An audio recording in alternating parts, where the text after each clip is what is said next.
अस्सलाम वालेकुम Pakistan and good morning Pakistan. कैसे हैं आप लोग? और हमेशा की तरह देती हूँ दुआ, खुश रहें, आबाद रहें, अपनों के साथ रहें, एक दूसरे का ख्याल रखें और ख़ास तौर पे अपने वालिदैन का, जो अल्लाह पाक का बहुत ही कीमती तोहफ़ा होता है। इस दुआ के साथ मैं अपने morning show good morning with सभी का आगाज़ करती हूँ। अच्छा जी, मैं हूँ आपकी दोस्त, आपकी होस्ट सभी, और जहाँ सभी हैं वहाँ आप सभी हैं और आप सब लोगों के लिए बहुत सारी दुआएं कि अल्लाह पाक आप लोगों को अपने हिफ्ज़ व मान में रखे।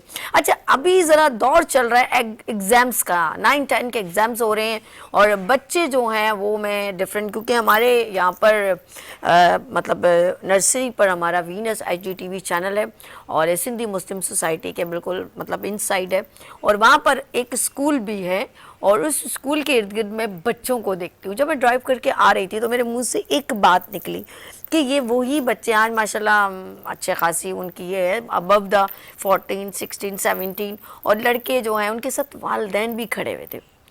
तो मैं कह रही हूँ देखो यार, कितनी गर्मी है, उसके बावजूद माँ बैठी हुई है, बहन बैठी हुई है, उनके बाबा वगैरह जो पेरेंट्स हैं वो भी साथ साथ खड़े हुए हैं। कुछ लोगों के हैं, कुछ अभी नहीं है, जैसा पता है कुछ लोग नहीं आते, कुछ लोग आते हैं। तो मैं देख रही थी, मैंने कहा यार ये देखो वालिदैन, अभी बच्चे इतने माशाल्लाह समझदार भी हैं लेकिन माँ बाप उनको अकेला अभी भी नहीं छोड़ते। और आप लोग किस मुँह से कह देते हो आप लोगों ने हमारे लिए किया क्या है? तो बच्चा जब तक आप ज़िंदगी उनकी जब तक है ना, वो जब तक आपको अपनी निगाहों से कामयाब देखना चाहते हैं तो ये किया है उन्होंने। वो अपनी ज़िंदगी का खूबसूरती का, अपनी सेहत का, अपने खाने पीने का ख्याल नहीं रखते, वो आप लोगों का ख्याल रखते हैं। तो ज़रा प्लीज़ बहुत ज़्यादा एहतियात करें इन अल्फाज को कहते हुए कि आप लोगों ने किया क्या। लेट्स सी, ये तो मैं अक्सर आप लोगों को कुछ ना कुछ मोटिवेशनल मैसेज देती रहती हूँ। और अभी जो ऑफ कोर्स जो अभी आप देख रहे हैं क्राइटेरिया है और नेटवर्क सब बंद हुआ है और कम्युनिकेशन काफ़ी लोगों की डिस्टर्ब हो चुकी है।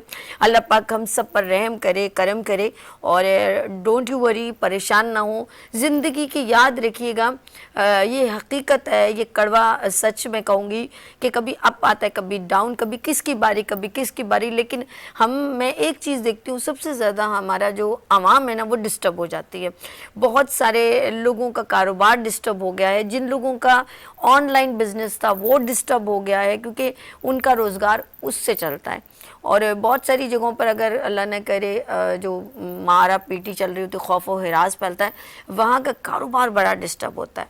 अब शटर डाउन, कुछ दुकानें जो हैरेसमेंट की जाती है, तो सबसे ज़्यादा हमारी आम आवाम जो दिहाड़ीदार लोग हैं वो बहुत डिस्टर्ब होते हैं। बहुत ज़्यादा कंस्ट्रक्शन चल रही थी वो रुक गई, अब वो मज़दूर बड़े डिस्टर्ब हो गए, तो हर कोई जो है ना वो एक खौफ में मुब्तला है।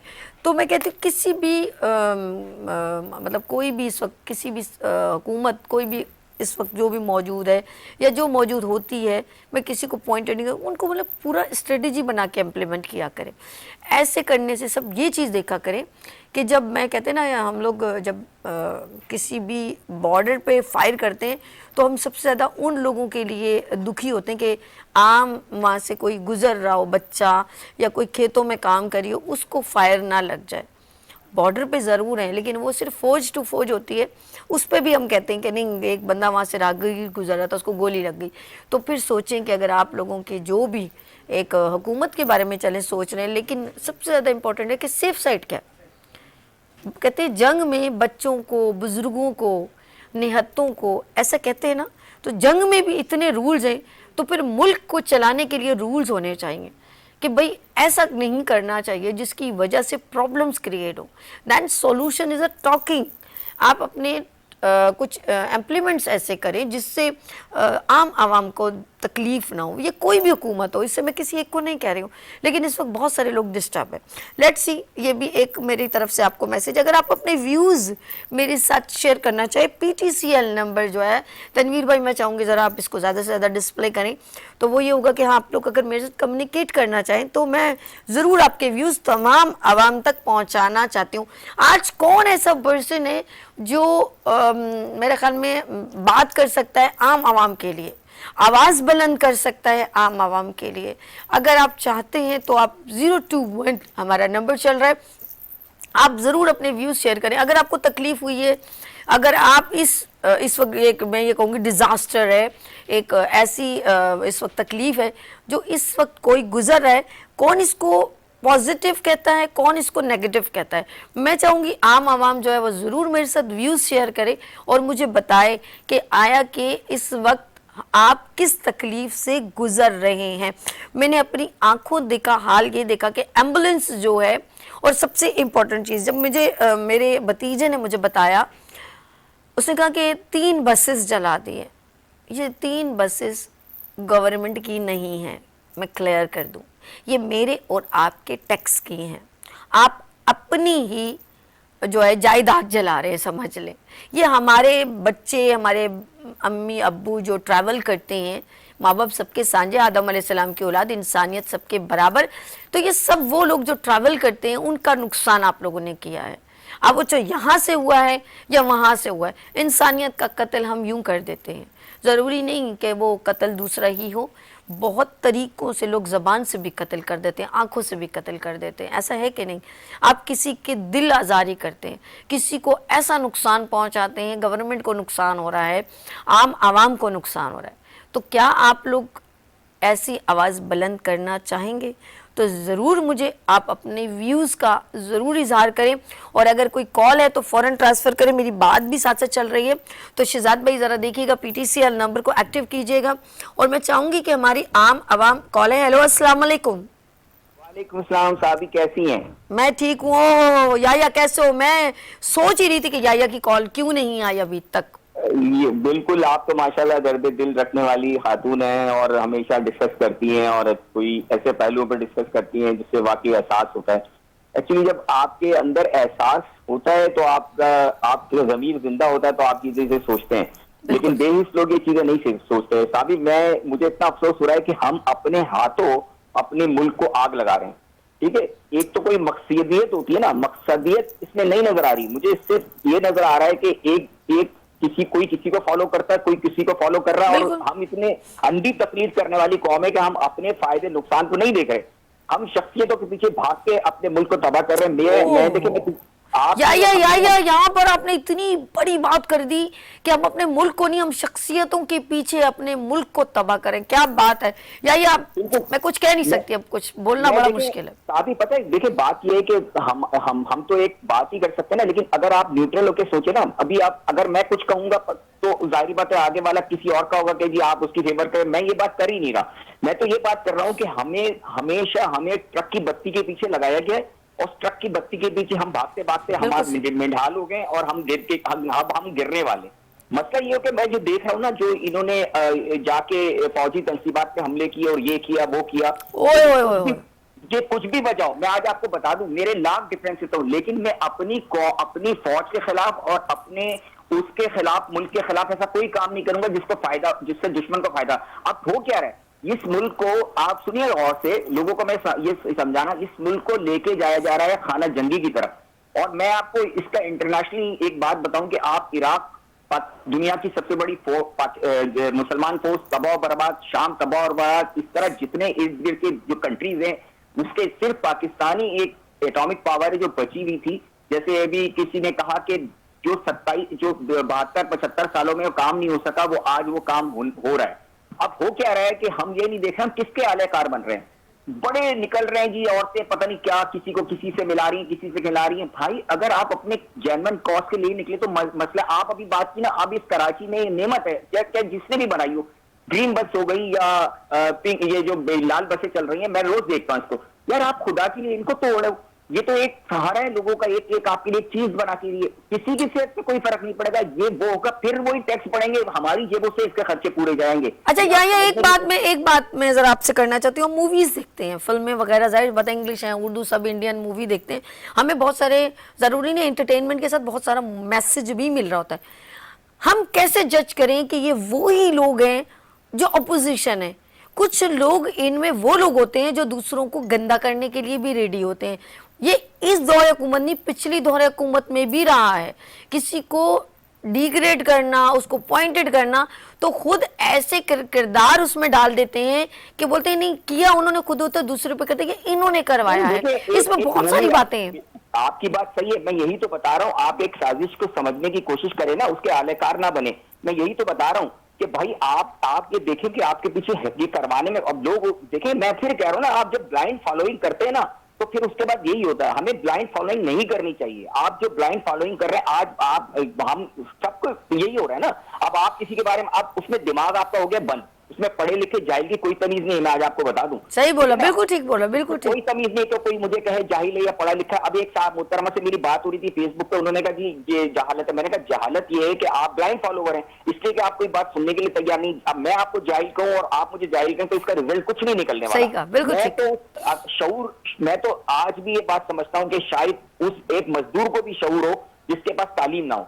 ऐसे भी लोग मौजूद है दुनिया के अंदर। हमारी माएँ कितनी पढ़ी लिखी थी साबित, कितनी पढ़ी लिखी थी, उन्होंने बड़े बड़े लोग पैदा कर दिए, उनके अंदर शऊर था, समझ थी, एक तरबियत थी, तरबियत का फुकदान नहीं था। कौन सी पढ़ी लिखी माएँ थी आप मुझे बताएं, वो कौन सी, वो उनके अंदर शऊर नहीं था। तो ये शऊर, ये शऊर जब खत्म हो जाता है ना किसी कौम का। अच्छा, मैं आपकी बात की वो करूंगी कि आपने सही कहा कि अगर हम समझ रहे हैं कि हम बहुत पढ़े लिखे हैं या हमारे दरमियान जो पढ़े लिखे लोग हैं वो सही बात कर रहे हैं। आपने बहुत सही कहा कि हमारे माँ बाप कौन से पढ़े लिखे थे, लेकिन उन्होंने बहुत खूबसूरत तरबियत की और किसी मकाम तक उन अनपढ़ लोगों ने बड़े अच्छे अच्छे बच्चों को तरबियत दी। तो बात कंपेयर नहीं की जा सकती कि जो एजुकेटेड है वो एब्सोल्युटली राइट है, ऐसा नहीं हो सकता। देखिए, जो मैनिपुलेट करते हैं ना वो पढ़े लिखे ही लोग करते हैं। उसकी वजह मैं आपको बताऊं, दानिश्वर सो कॉल्ड बन के आते हैं, हमारे टीवी पे बैठते हैं, कौम को गालियां देते हैं और कौम और वाह वाह वाह वाह वाह, कहाँ पॉइंटेड किया है, बहुत प्यारी बात, या जबरदस्त। मैं पाकिस्तानी हूं और अगर मैं खुश हो रहा हूं कि पाकिस्तानी या मुसलमान होने मुसलमानों को गालियां दे रहा हूं, तो यार इसमें तो आपके लिए अफसोस का पहलू है। फिर आप में और उनमें फर्क क्या रह गया? फिर फर्क क्या रह गया? अच्छा, फिर उनको दानिश्वर क्यों कह रहे हैं? मैं तो वाहिद बंदा था, मैंने कई चैनल पे बात की, एक हमारे बहुत मशहूर दानिश्वर हैं, पीछे किताबें लगा के बैठे होते हैं और कौम को गालियां दे रहे होते हैं। बिल्कुल ऐसा ही, बिल्कुल ऐसा। आपको यहाँ से निकल के तो देखें, आपको कौन दानिश्वर मानता है? आपको तो पैसे इसी बात के मिल रहे होते हैं कि आप कौम को गंदा करें। ये मैं आज जो मुझे अफसोस हो रहा है ना, मुझे तो खतरनाक जो बात लगती है, देखिए इस मुल्क के अंदर अगर आपने इस चीजों को कंट्रोल नहीं किया, आज में सबको हिस्सा डालना पड़ेगा, चाहे उलमा हो, चाहे फोर्सेस हो, चाहे कि भाई लोग। अच्छा, मुझे अब एक बात बताऊं, वो आपने गेम देखा, कैरम बोर्ड खेलते हैं ना, कैरम बोर्ड, इससे रेलेवेंट बहुत सारे गेम्स हैं। आप कभी देखे सब रानी के पीछे, वो क्या रानी होती है ना रेड कलर की, उसके पीछे सारे भाग रहे होते हैं। तो आप नोट कीजिएगा, उसको मारने के लिए कोई टारगेट होता है, इतने गिराने के बाद ये है, या कोई टारगेट होता है जी ये हमने रानी को अचीव करना है। तो मुझे लग रहा है पाकिस्तान की सीट को अचीव करने के लिए बहुत सारे व्हाइट और ब्लैक गोटियों को हटाना पड़ेगा, मुझे ऐसा लगता है, जैसे एक सीट के लिए। बात है कि आपकी गेम है ना, अब मैं अगर आप ब्रॉडर गेम है बिल्कुल, आप ये देखें, जो ये हमारे यहाँ टीवी के जो रात को शोज होते हैं उसके अंदर क्या होता है, आपके यहाँ 4 लोग बैठे होते हैं, वो वही बातें रिपीट करते थे, वही हमारा दिमाग बंद कर दिया। इंटरनेशनल अगर लेवल पे चीजों को देखेंगे ना, आपको समझ में आएगा दुनिया के नए नए ब्लॉक बन रहे हैं और ये इसमें इंटरनेशनल गेम प्लेयर्स हैं। हमारा कॉरिडोर ऐसा है ना साबी। अब आप ये देखें कि चाइना भी इन्वॉल्व है, अफगानिस्तान है, रशियंस को भी चाहिए, अमेरिकन को भी रूट चाहिए। और एक बात आपको बता दूं, मेरा तो ईमान का हिस्सा है कि इस मुल्क की बका होगी, और जो ये कहते हैं अल्लाह उनको गारत करे कि जो इस मुल्क को कहते हैं कि इस मुल्क ये मुल्क बाकी नहीं बचेगा, मैं कहता हूं कि अल्लाह उनको गारत करे। क्योंकि देखिए बात है कि आप क्यों ये बातें कर रहे हैं, आप मायूसी क्यों फैला रहे हैं? आप भी बैठी बातें कर रही है ना, रोज आ रही है, आप ये थोड़ी नहीं यार मैं मायूस होके घर बैठ जाऊंगी या मैं कुछ ये इस मुल्क में कुछ होना ही नहीं है। यार ये कैसी बात है कि आप, क्या मैं और क्या दुनिया के सारे लोग बाहर चले गए, अमेरिका यूरोप चले जाएंगे? क्या हमें यहाँ नहीं रहना? क्या अल्लाह रिस्क यहाँ नहीं देगा आपको? भाई हर अंधेरे के बाद सुबह होती है। लेकिन अच्छा या आपने नोट किया है कि हमारा मुकाबला, कहते हैं किसी ने कहा कि आपका मुकाबला किससे है, तो यहाँ पर पाकिस्तान में बिल्कुल ऑपोजिट है। हम समझ रहे हैं हम लोगों ने एजुकेशन में, अपनी तरक्की में मुकाबला करना है, इकोनॉमिक में, मईशत जो भी, हम इसमें मुकाबला करेंगे दूसरे कंट्री से। यहाँ तो सारी गंगा ही उल्टी चल रही है, हमारा मुकाबला हमसे हो गया है। अब हम कौन है? बीइंग अ पाकिस्तानी में। यही आपका बहुत शुक्रिया करती हूँ, आप मेरे साथ ज्वाइन आपने किया, थैंक यू सो मच। जाते जाते यही कुछ एक खास कोई एक लाइन में ब्रीफ करना चाहेंगे कुछ? अच्छा अच्छा, या चले गए।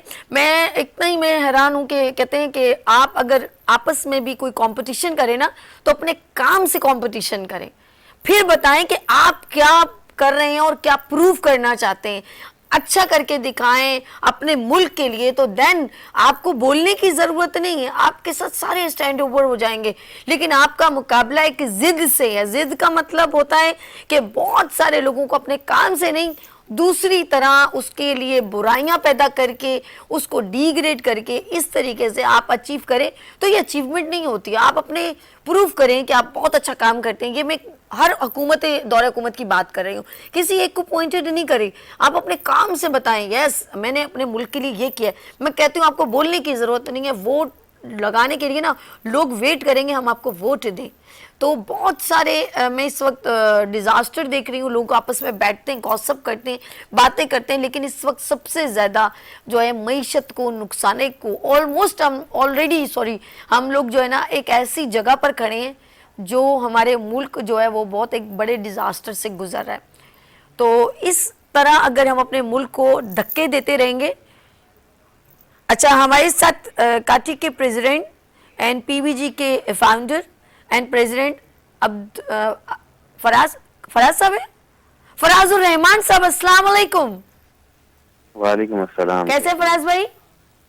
मैं बिल्कुल ठीक ठाक हूँ भाई इस वक्त सारी कम्युनिकेशन इस वक्त जो है सोशल मीडिया बैंड और ऑफ कोर्स कितने लोगों का ऑनलाइन, क्योंकि आपको पता है आप पीबीजी लेके चल रहे हैं और ऑनलाइन छोटे एसएमई सिस्टम हैं, लोगों के बिजनेस हैं जो ऑनलाइन काम करते हैं और एक दूसरे से कम्युनिकेशन ख़त्म हो गई है।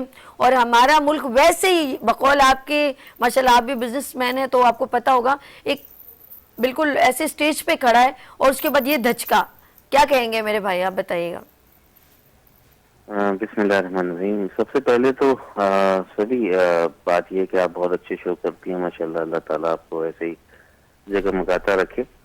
और इसमें यह कि अभी जो सूरत हाल 2 दिन से चल रही है और उसमें मोबाइल इंटरनेट वगैरह नहीं चल पा रहा और उसकी वजह से जो है वो कम्युनिकेशन में काफ़ी प्रॉब्लम आ रही है। तो यकीनी तौर पे इससे जो है वो मुल्क को, क्योंकि आपको जैसे पता है कि मुल्क इस वक्त नाजुक दौराए पे है और कहने को तो जाहिर है कि हमारे यहाँ अगर देखा जाए तो इब्तदा से ही इस किस्म के मामला पैदा होते रहे, मगर ऐसी सियासी अफरा तफरी कभी पैदा नहीं हुई। और माशी बहरान की ये हद जो है वो 1965 की जंग और 71 की जंगों में भी ऐसे हालात पैदा नहीं हुए जो इस वक्त जो है माशी बहरान में है। मगर यहाँ पे भी जैसे मैंने आपसे पहले भी अर्ज किया कि हर कोई गद्दी की जंग में लगा हुआ है और कोशिश ये है कि जी बस गद्दी हासिल कर लें। जब मुल्क ही नहीं बचेगा तो गद्दी का क्या फायदा। हाँ, बात ये है कि बहुत अफसोस के साथ कहना पड़ रहा है कि पाक फौज हमारा प्राइड है। पाक फौज या जो है वो मैं समझता हूँ कि पाक फौज की बगैर इस मुल्क में हम लोग क्या बंदूकें लेके बैठे होते कि जी बॉर्डर हमारे महफूज नहीं है तो हम अपने बच्चों को कैसे हिफाजत से रखते। तो पाक फौज के ऊपर डायरेक्ट हमला जो है वो किसी तौर पे भी जो है वो काबिल कबूल नहीं है। और बात यह है कि सूरत हाल इस वक्त यह है कि आप बिल्कुल प्रोटेस्ट करें, पुरअमन प्रोटेस्ट करने से किसी ने नहीं रोका। और इससे पहले भी सियासी जो कायदीन है वो गिरफ्तार होते रहे, माजी में भी आगे भी होते रहेंगे और जो जमहूरी अमल है वो अपनी जगह चलता रहेगा। मगर इस किस्म की शरपसंद वाकयात जिनकी वजह से भी इंतहाई अफसोस होता है कि हम लोग अभी तक 75 साल के अंदर इतने मेच्योर नहीं हुए कि हमें प्रोटेस्ट का तरीका भी नहीं आता। तो अभी जो सूरत हाल है जाहिर है हुकूमत भी इसमें परेशान है और मैं समझता हूँ कि इस वक्त अगर ये कम्युनिकेशन की जो मामलात है उनको इस वक्त फौरी तौर पे बेहतर करने की ज़रूरत है, क्योंकि कम्युनिकेशन जो है वो एक मेन, यानी एक्सपोर्ट हो इम्पोर्ट हो बाकी और कोई मामलात हैं, डिलीवरी के प्रोसेस हैं, ये सारी चीज़ों में कम्युनिकेशन के बड़े मसाइल हैं और इसकी वजह से जो है वो सर्विसेज का जो बिजनेस है वो बहुत बुरी तरीके से मुतासिर हो चुका है। तो मैं समझता हूँ कि इसको जल्द अज जल्द जो है वो किसी मामले को सॉल्व किया जाए और जल्द से जल्द जो है वो कम्युनिकेशन के जो मामला हैं उनको बहाल किया जाए। अच्छा फराजुर रहमान साहब, मैं आपसे एक सवाल करना चाह रही हूँ। बहुत अच्छी बात आपने कही कि हर दौरे हुकूमत में गिरफ्तारियां होती हैं। ये कोई खास वो नहीं था कि आप उसको इतना इशू बनाएं कि आम आवाम को इतनी तकलीफ में और अपने ही तमाम असासों को जलाना शुरू कर दें। बसेस जल गई, बहुत सारी जगहों पर लोगों को जख्मी कर दिया गया।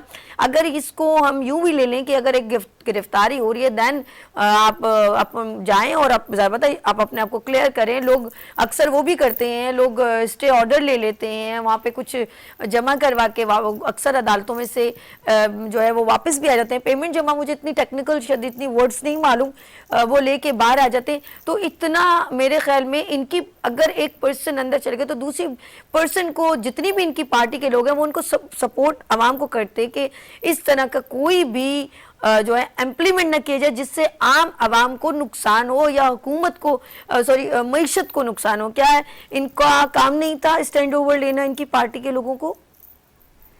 देखिए, मैं इसमें समझता हूँ, एक कॉमन मैन की हैसियत से मैं जब इसको देखता हूँ तो सबसे पहले तो देखिए, मैंने माजी में भी हमेशा हम जितने भी बिजनेस कम्युनिटी है, हमने नफरत की सियासत और तशद्दुद की सियासत जो है उसको रद्द किया और हमने कोशिश की है कि जी बाहमी रजामंदी से, बाहमी मोहब्बत से मामलात को चलाया जाए। बात यह है कि ये जो अपोजिशन और इस वक्त हुकूमत के मामलात होते हैं ये तो हर जगह पे मौजूद होते हैं, अपोजिशन भी होते हैं, मगर उसमें जहां भी जो पार्टी भी तशद्दुद में इन्वॉल्व है, हम बिजनेस कम्युनिटी के तौर पर उसको कंडेम करते हैं और हम ये कहते हैं कि जी आप जो है वो अपने ही आसात है। अब जैसे और माजी में भी, मैं जाहिर नहीं लेना चाहता नाम, माजी में भी इस किस्म के वाकयात हुए, तशद्दुद वाली सियासत जो है वो रही अपनी जगह पे, मगर बात यह है कि उसका अल्टीमेट रिजल्ट क्या होता है? पूरी नस्लें खराब हो जाती हैं, पूरी आने वाली जो माजी के जो मामलात हुए जिसकी वजह से पूरा एक सिस्टम खराब होकर रह गया इस मुल्क का। तो आज जो है मैं वही बात तो कहता हूँ कि अगर आपने जो है वो अपने मुल्क को लेके चलना और सबसे पहले पाकिस्तान का नारा नहीं लगाएंगे तो फिर मैं समझता हूँ कि किसी सूरत में भी जो है वो चीजें ना, हमारा इख्तलाफ हो सकता है, किसी भी इदारे से हो सकता है, किसी पर्सन से हो सकता है, उस चीज का ये कतई मकसद नहीं है कि हम दुश्मनों के साथ जाके खड़े हो जाएं और इख्तलाफ का जो है सिलसिला ना करें। ये दुश्मनी होती है ना अपने मुल्क से कि अपने मुल्क के असाफे जला दिए जाएं, बहुत दुख हुआ, बसें बहुत जो है वो इतनी मुश्किल से आवाम को मिली, उन बसों को जला दिया जाए। तो बात ये है कि ये क्या है, ये कोई मतलब प्रोटेस्ट करने का तरीका है? आप मुल्क के मतलब बात करते हैं मईशत की, नए पाकिस्तान की, और फिर आप जो है वो आप ही के जो कारकुन है वो जो है वो इस किस्म के वो कर रहे हैं, थ्रेट कर रहे हैं, लोगों को परेशान कर रहे हैं, शारा फैसल ब्लॉक कर दी, लोगों का कारोबार खत्म कर दिया। बात ये कि ठीक है, गिरफ्तारी के अमल माजी में भी होते रहे, आगे भी होते रहे, बिल्कुल सही, बिल्कुल और उसको मेच्योरिटी से लिया जाए मेरे हिसाब से। बिल्कुल बिल्कुल सही कहा। मेरे साथ president and founder PBG and president काटी, यहाँ मेरे साथ फराजुर रहमान साहब मौजूद थे। बहुत शुक्रिया आपने हमें ज्वाइन किया। गुड मॉर्निंग सभी को, थैंक यू सो मच जी। नाज़रीन, जिस तरह अभी सबके जाहिर सी बातें हैं, उन तमाम जिनकी वजह से हमारा मुल्क चल रहा है, मेरा ये है कि मैं उनको अपने साथ लेके चलूँ और उनसे बात करूँ, उनके व्यूज़, क्योंकि वो इस वक्त फेस भी कर रहे हैं।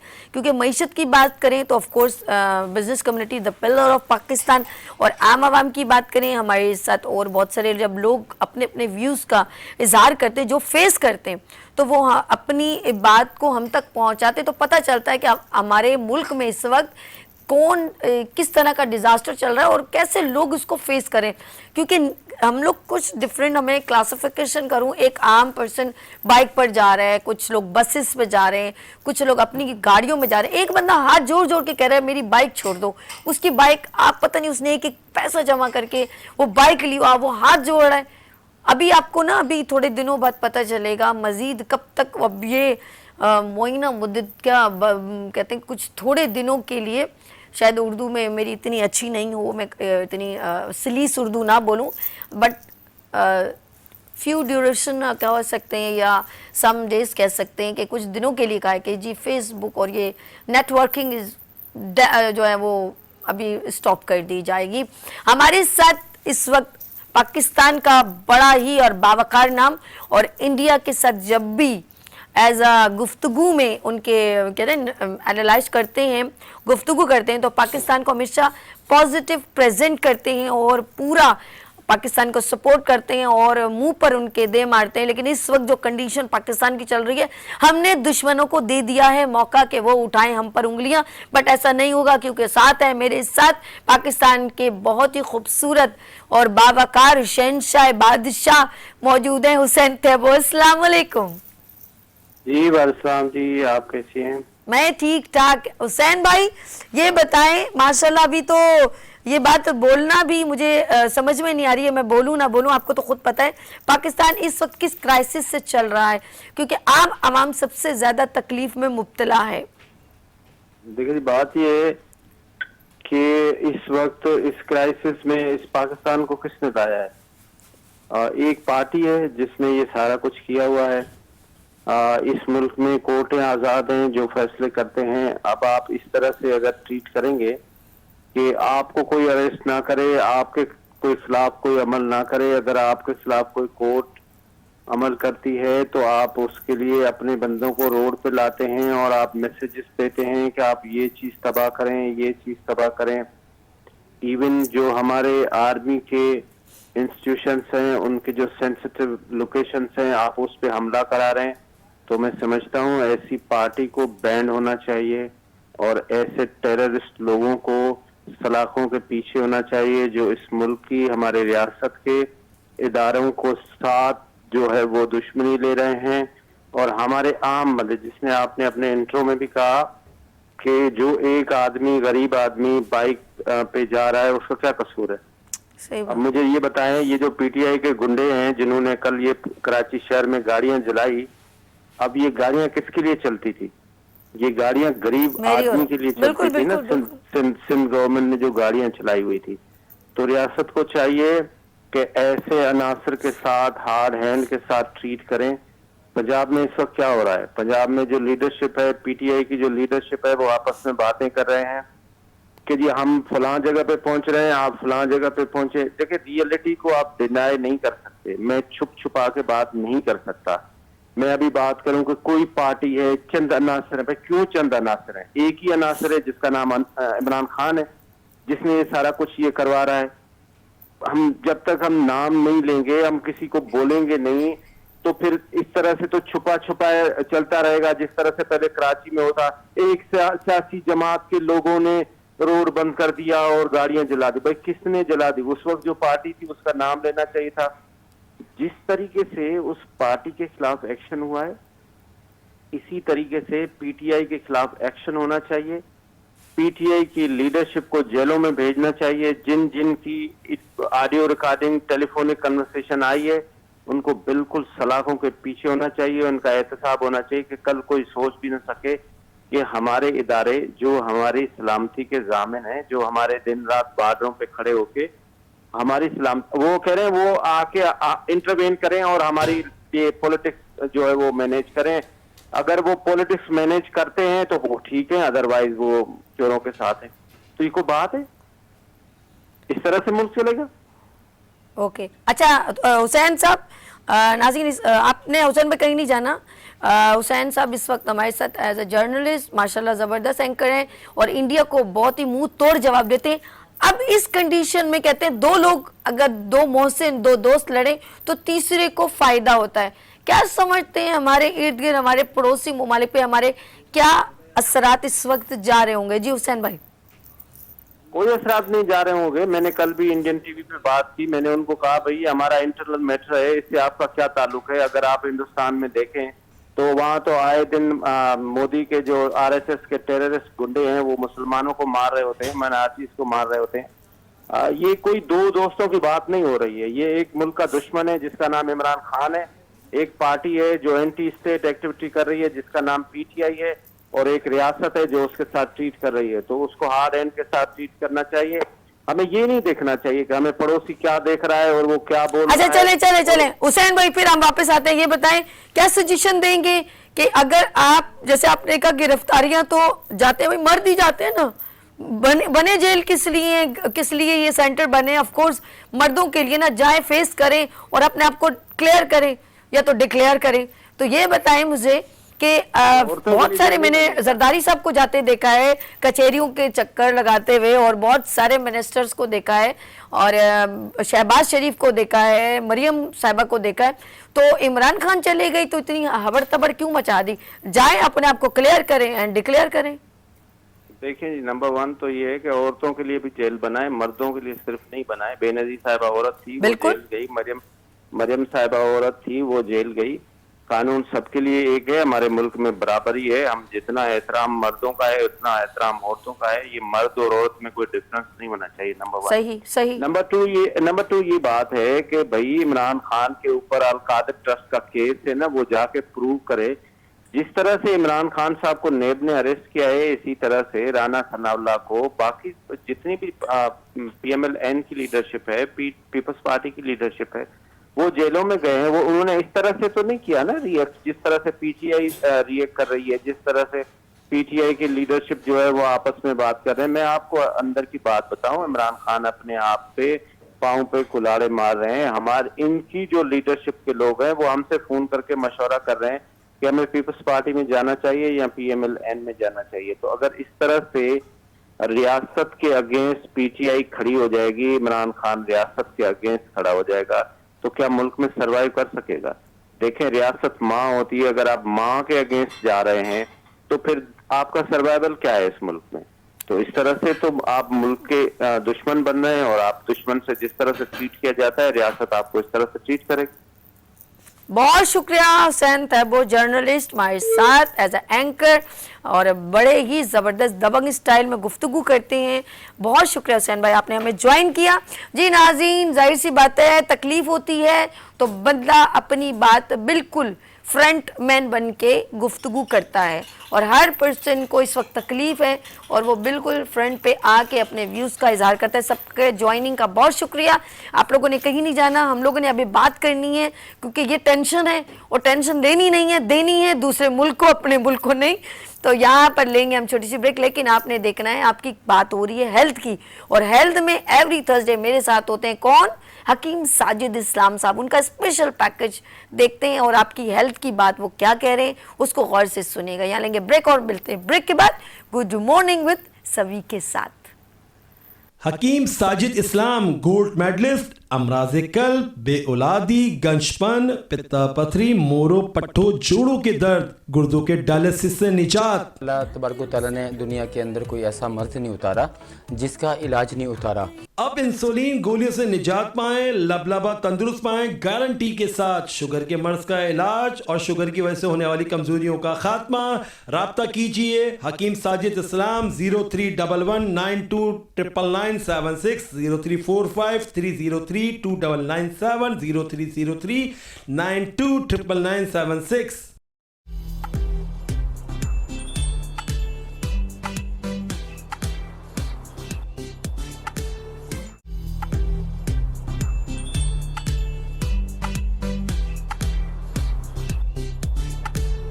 एक बार फिर खुशामदीद कहती हूँ गुड मॉर्निंग विद सभी में, और बात करेंगे क्योंकि हेल्थ सेगमेंट में हो और हम बात ना करें आपकी सेहत की तो कैसे हो सकता है। और ये शुगर है ना, यकीन करें मैं नाम सुन के ना मुझे लग रहा है जैसे हम सुन के बीमार हो जाएंगे, लेकिन ये बीमारी नहीं है, ये हमने इसको बीमारी समझ के वो ट्रीट कर रहे हैं। तो ये हमारी अपनी गलती और कोताही है, और अगर ये आपके इर्द गिर्द कहीं आपको नजर आए तो उसको ट्रीट कैसे करना चाहिए, जैसे फेस करना जिसे कहते हैं, बस ये हमसे कोताही हो जाती है। अगर हम इसको फेस कर लें तो ये बीमारी नहीं है, नॉर्मल हमारी ज़िंदगी ऐसे ही चलती रहेगी।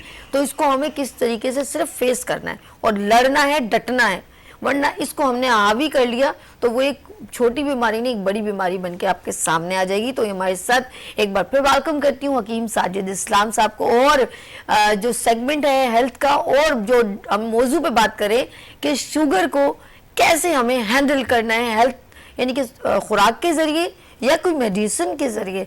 लेट्स सी हकीम साजिद इस्लाम साहब। जी सभी, एक तो शुगर के मतलब अल्हम्दुलिल्लाह बहुत से प्रोग्राम आपके साथ कर चुका हूं, और अपने इलाज के बारे में भी इसमें बताता हूं कि हमने क्यों इसका दावा किया है कि इसका इलाज मौजूद है। क्योंकि जैसे मैं इस बात को कभी भी भूलूंगा नहीं दोहराना कि अल्लाह तबारक व तआला ने दुनिया के अंदर कोई ऐसा मर्ज़ नहीं उतारा है जिसका इलाज नहीं उतारा। पहले अल्लाह पाक ने इलाज भेजा, शिफा भेजी, फिर जो है वो बीमारी भेजी इस दुनिया के अंदर। तो मैं गुजारिश ये करता हूँ कि शुगर के जितने भी मेरे प्रोग्राम हो चुके हैं, शुगर की एक तो टाइप्स हैं हमारे तिब जदीद के अंदर। तिब यूनानी का एक दर्जा है तिब जदीद, और क्योंकि मेरा नज़रिया है और मैं इस हेल्थ के इस नज़रिए के तहत काम करता हूँ, और मेरा ये दावा है कि दुनिया के अंदर अभी जितने भी तरीक़ाकार जितने भी इलाज के तरीक़ाकार पाकिस्तान के अंदर, वर्ल्ड के अंदर जितने भी मौजूद हैं, उनके अंदर सबसे बेहतरीन मुकम्मल जो तरीक़ा इलाज है, सिर्फ उसको मुकम्मल कैसे हुआ, हमारी कोशिशों से हुआ।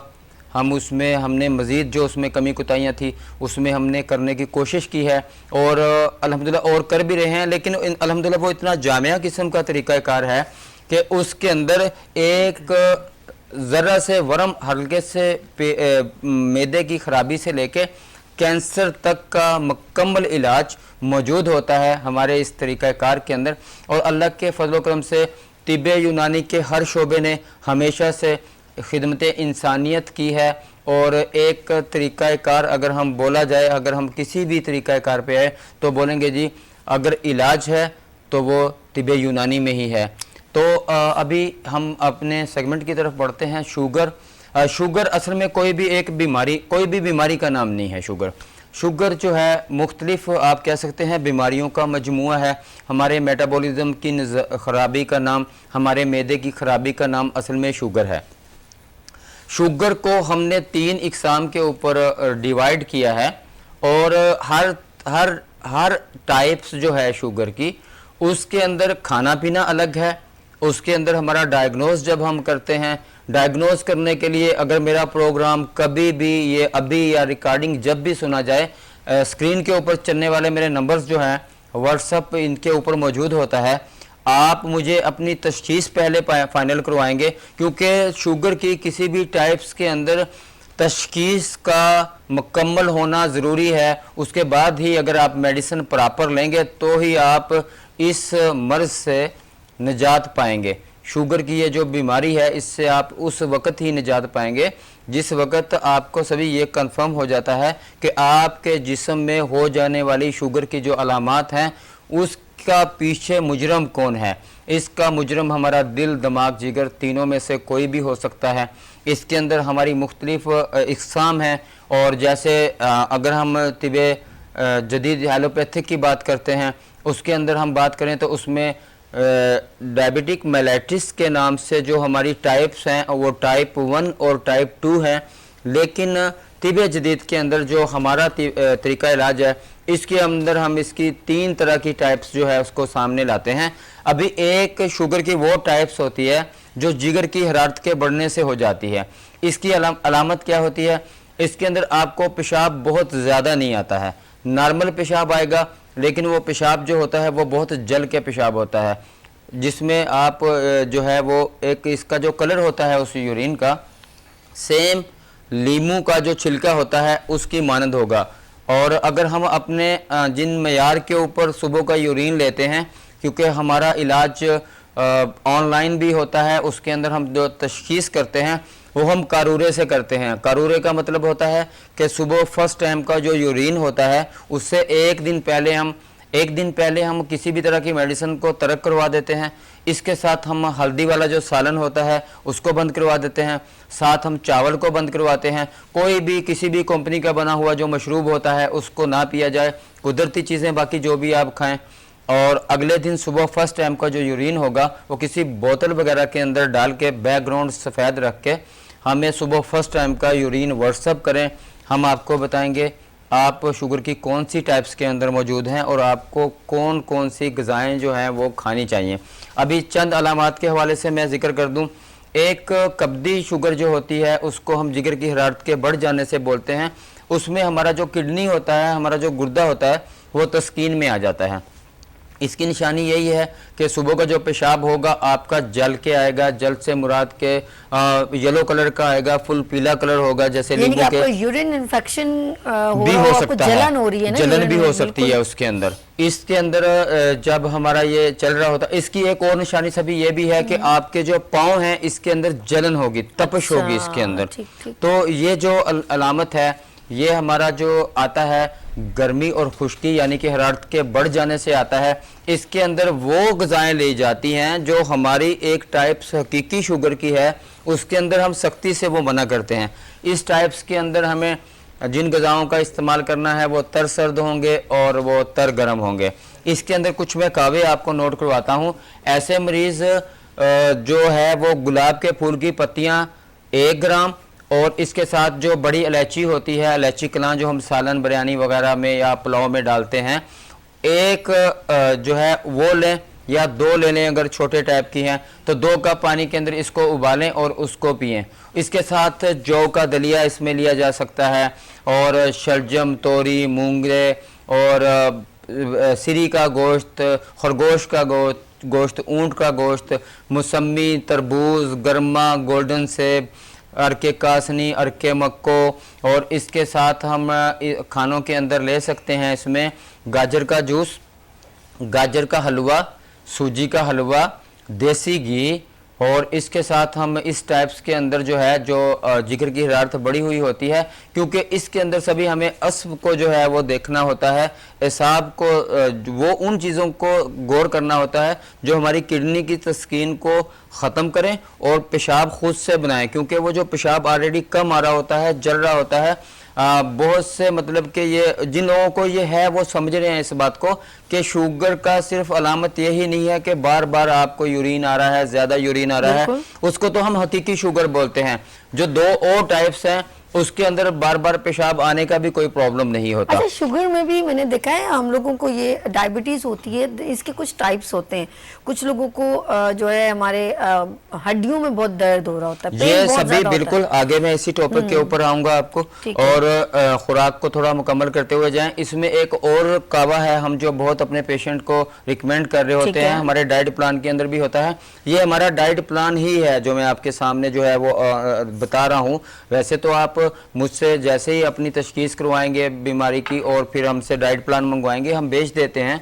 इसमें हमें जो है वो गन्ने का रस भी हम ले सकते हैं, शरबत बजूरी भी ले सकते हैं, संदल भी ले सकते हैं, शुगर होने के बावजूद भी हम ले सकते हैं। शॉकिंग हो गई कि ये गन्ने का रस, क्योंकि ये इसके अंदर सभी मीठा खाने से जो है इस टाइप का मीठा खाने से जो मैं बता रहा हूँ, जैसे आम जूसेस लेने से जो है शुगर बढ़ जाता है, इस टाइप के अंदर ये गाजर का जूस लेने से, गन्ने का रस लेने से आपका शुगर नहीं बढ़ेगा। इसी तरह जैसे मैंने सेब का जूस उधर कहा है। फिर इसके साथ 10 ग्राम आप जीरा लें, 5 छोटी इलायचियां लें, इसके साथ आप 1 मुलट्ठी का जो टुकड़ा है वो लें। आप इसको 2 कप पानी के अंदर बॉयल करें, 1 कप रह जाए तो इसके अंदर पी लें। यानी कि हमने इसके अंदर ऐसी कोई भी ग़िज़ा नहीं खानी जिसके अंदर हरारत पाई जाती है। हमने इसके अंदर तरसर्द चीजें ज्यादातर इस्तेमाल करनी है। सेकंड नंबर जो ऑप्शन देना है थोड़ा तर गरम का टच देना।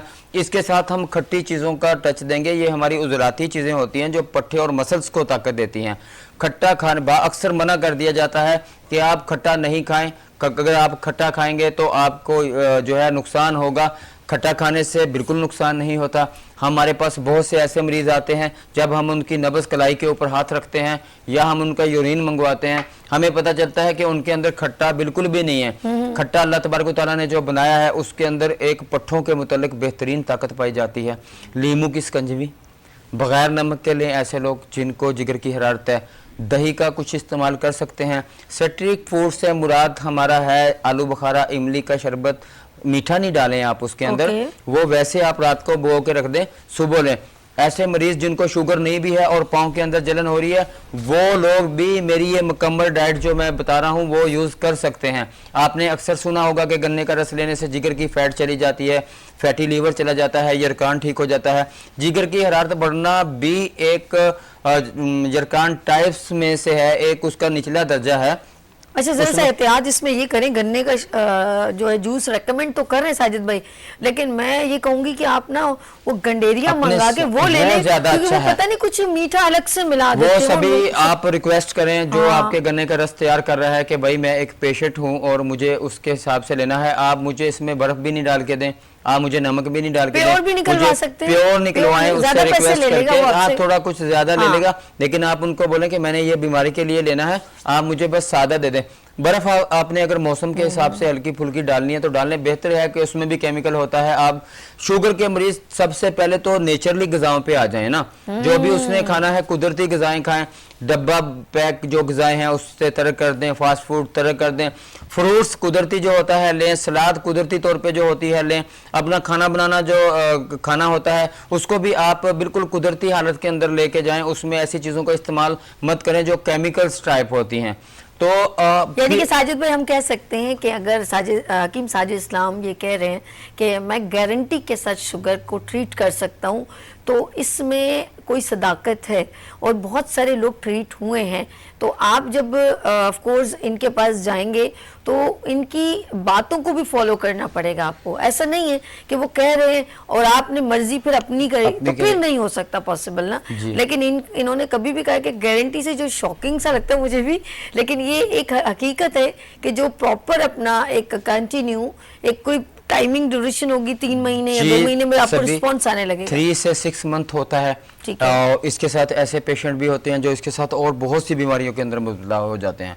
मिसाल के तौर के ऊपर हार्ट का प्रॉब्लम हो जाता है, जैसे मैं ये टाइप सभी बयान कर रहा हूँ, इसके अंदर अक्सर किडनी में पथरी हो जाती है, राइट साइड की किडनी के अंदर पथरी हो जाती है। और इस जो मैं जिसकी अभी निशानदही कर रहा हूँ, जिसके अंदर मैं जिगर की रात को बड़ा हुआ बोल रहा हूँ, इसके अंदर हम सब्जी इसको साथ मुकम्मल करते हुए ये सभी का बताते जाऊँ मैं आपको कि इसके अंदर कद्दू भी ले सकते हैं, लौकी, तोरी, टिंडे वगैरह जो है हम इसका इस्तेमाल कर सकते हैं। इसके अंदर हम सीरी पाए ले सकते हैं। सीरी पाए हम हकीकी शुगर के लोगों को मना करते हैं, बाकी सारे गोश्त अलाउ करते हैं, वो मैं बाद में बयान करूंगा। अच्छा सभी एक और बात बताऊं मैं आपको कि हम ये जो शुगर का इलाज कर रहे होते हैं किसी भी बंदे का, मैं बोलता हूँ पैंक्रियाज हमारा लबलबा, इसका जो हम टेस्ट करवाते हैं, जिसकी हम गारंटी अल्लाह के हुक्म से देते हैं इंशाअल्लाह ताला, जो ये हमारा इलाज इतना कामयाब हुआ है अल्लाह के हुक्म से हुआ है। और मैं गुजारिश ये करता हूँ कि हमारे शुगर के जितने भी पाकिस्तान के अंदर या बाहर मैं पूरे दुनिया के अंदर जो ये अल्हम्दुलिल्लाह इलाज कर रहा हूँ, और मुझे फ़ख्र उस वक्त होता है कि जिस वक्त मैं अमेरिका, यूके, दुबई, सऊदीया, कुवैत या किसी भी जगह से मेरे पास पेशेंट मौजूद होते हैं, वो किसी भी टाइप्स के क्यों ना हो, शोल्डर फेरोजन के क्यों ना हो, मोहरों को क्यों ना हो, जब मैं वहाँ पे देखता हूँ कि वो ऑपरेट की तरफ जा रहा हूँ और मैं एक यूके से आए हुए बंदे का इलाज कर रहा होता हूँ, तो अल्हम्दुलिल्लाह वो हमसे ठीक होता है। जहाँ पे हर तरफ लिख दिया जाता है कि आपका इलाज मासवाए ऑपरेट के नहीं है। तो मेरे पास एक दुबई का हालिया एक पेशेंट गुजरा, उन्होंने मुझे कहा कि मैं इसके लिए हर जगह पे गया हूँ, लेकिन मुझे ऑपरेट के अलावा कोई नहीं था, कि मेरा लेफ्ट जो शोल्डर था वो ऊपर नहीं जाता था, वो इतना शदीद दर्द था उसके अंदर कि मैं अपने काम से भी मफलूज होकर घर पे बैठ गया था। सभी मैंने 3 माह इलाज किया है टोटल उनका अभी, और इलाज चल रहा है। शुगर के मरीज थे, हार्ट की सर्जरी हुई थी, जो है ओपन हार्ट सर्जरी हुई थी, और लिपिगेट, लुप्रिन, एस्कार्ड, कॉनकोर, इसके साथ जितने भी फार्मूले हमारे खून को पतला करने वाले हैं, एक्सप्लेंडेड है, एक्सटोर है, एलोपैथिक में सब लेते थे। और अल्हम्दुलिल्लाह मैंने उनकी टोटल मेडिसिन ख़त्म करवाई, क्योंकि हम शुगर के मरीज़ के साथ साथ दिल का भी इलाज कर रहे होते हैं।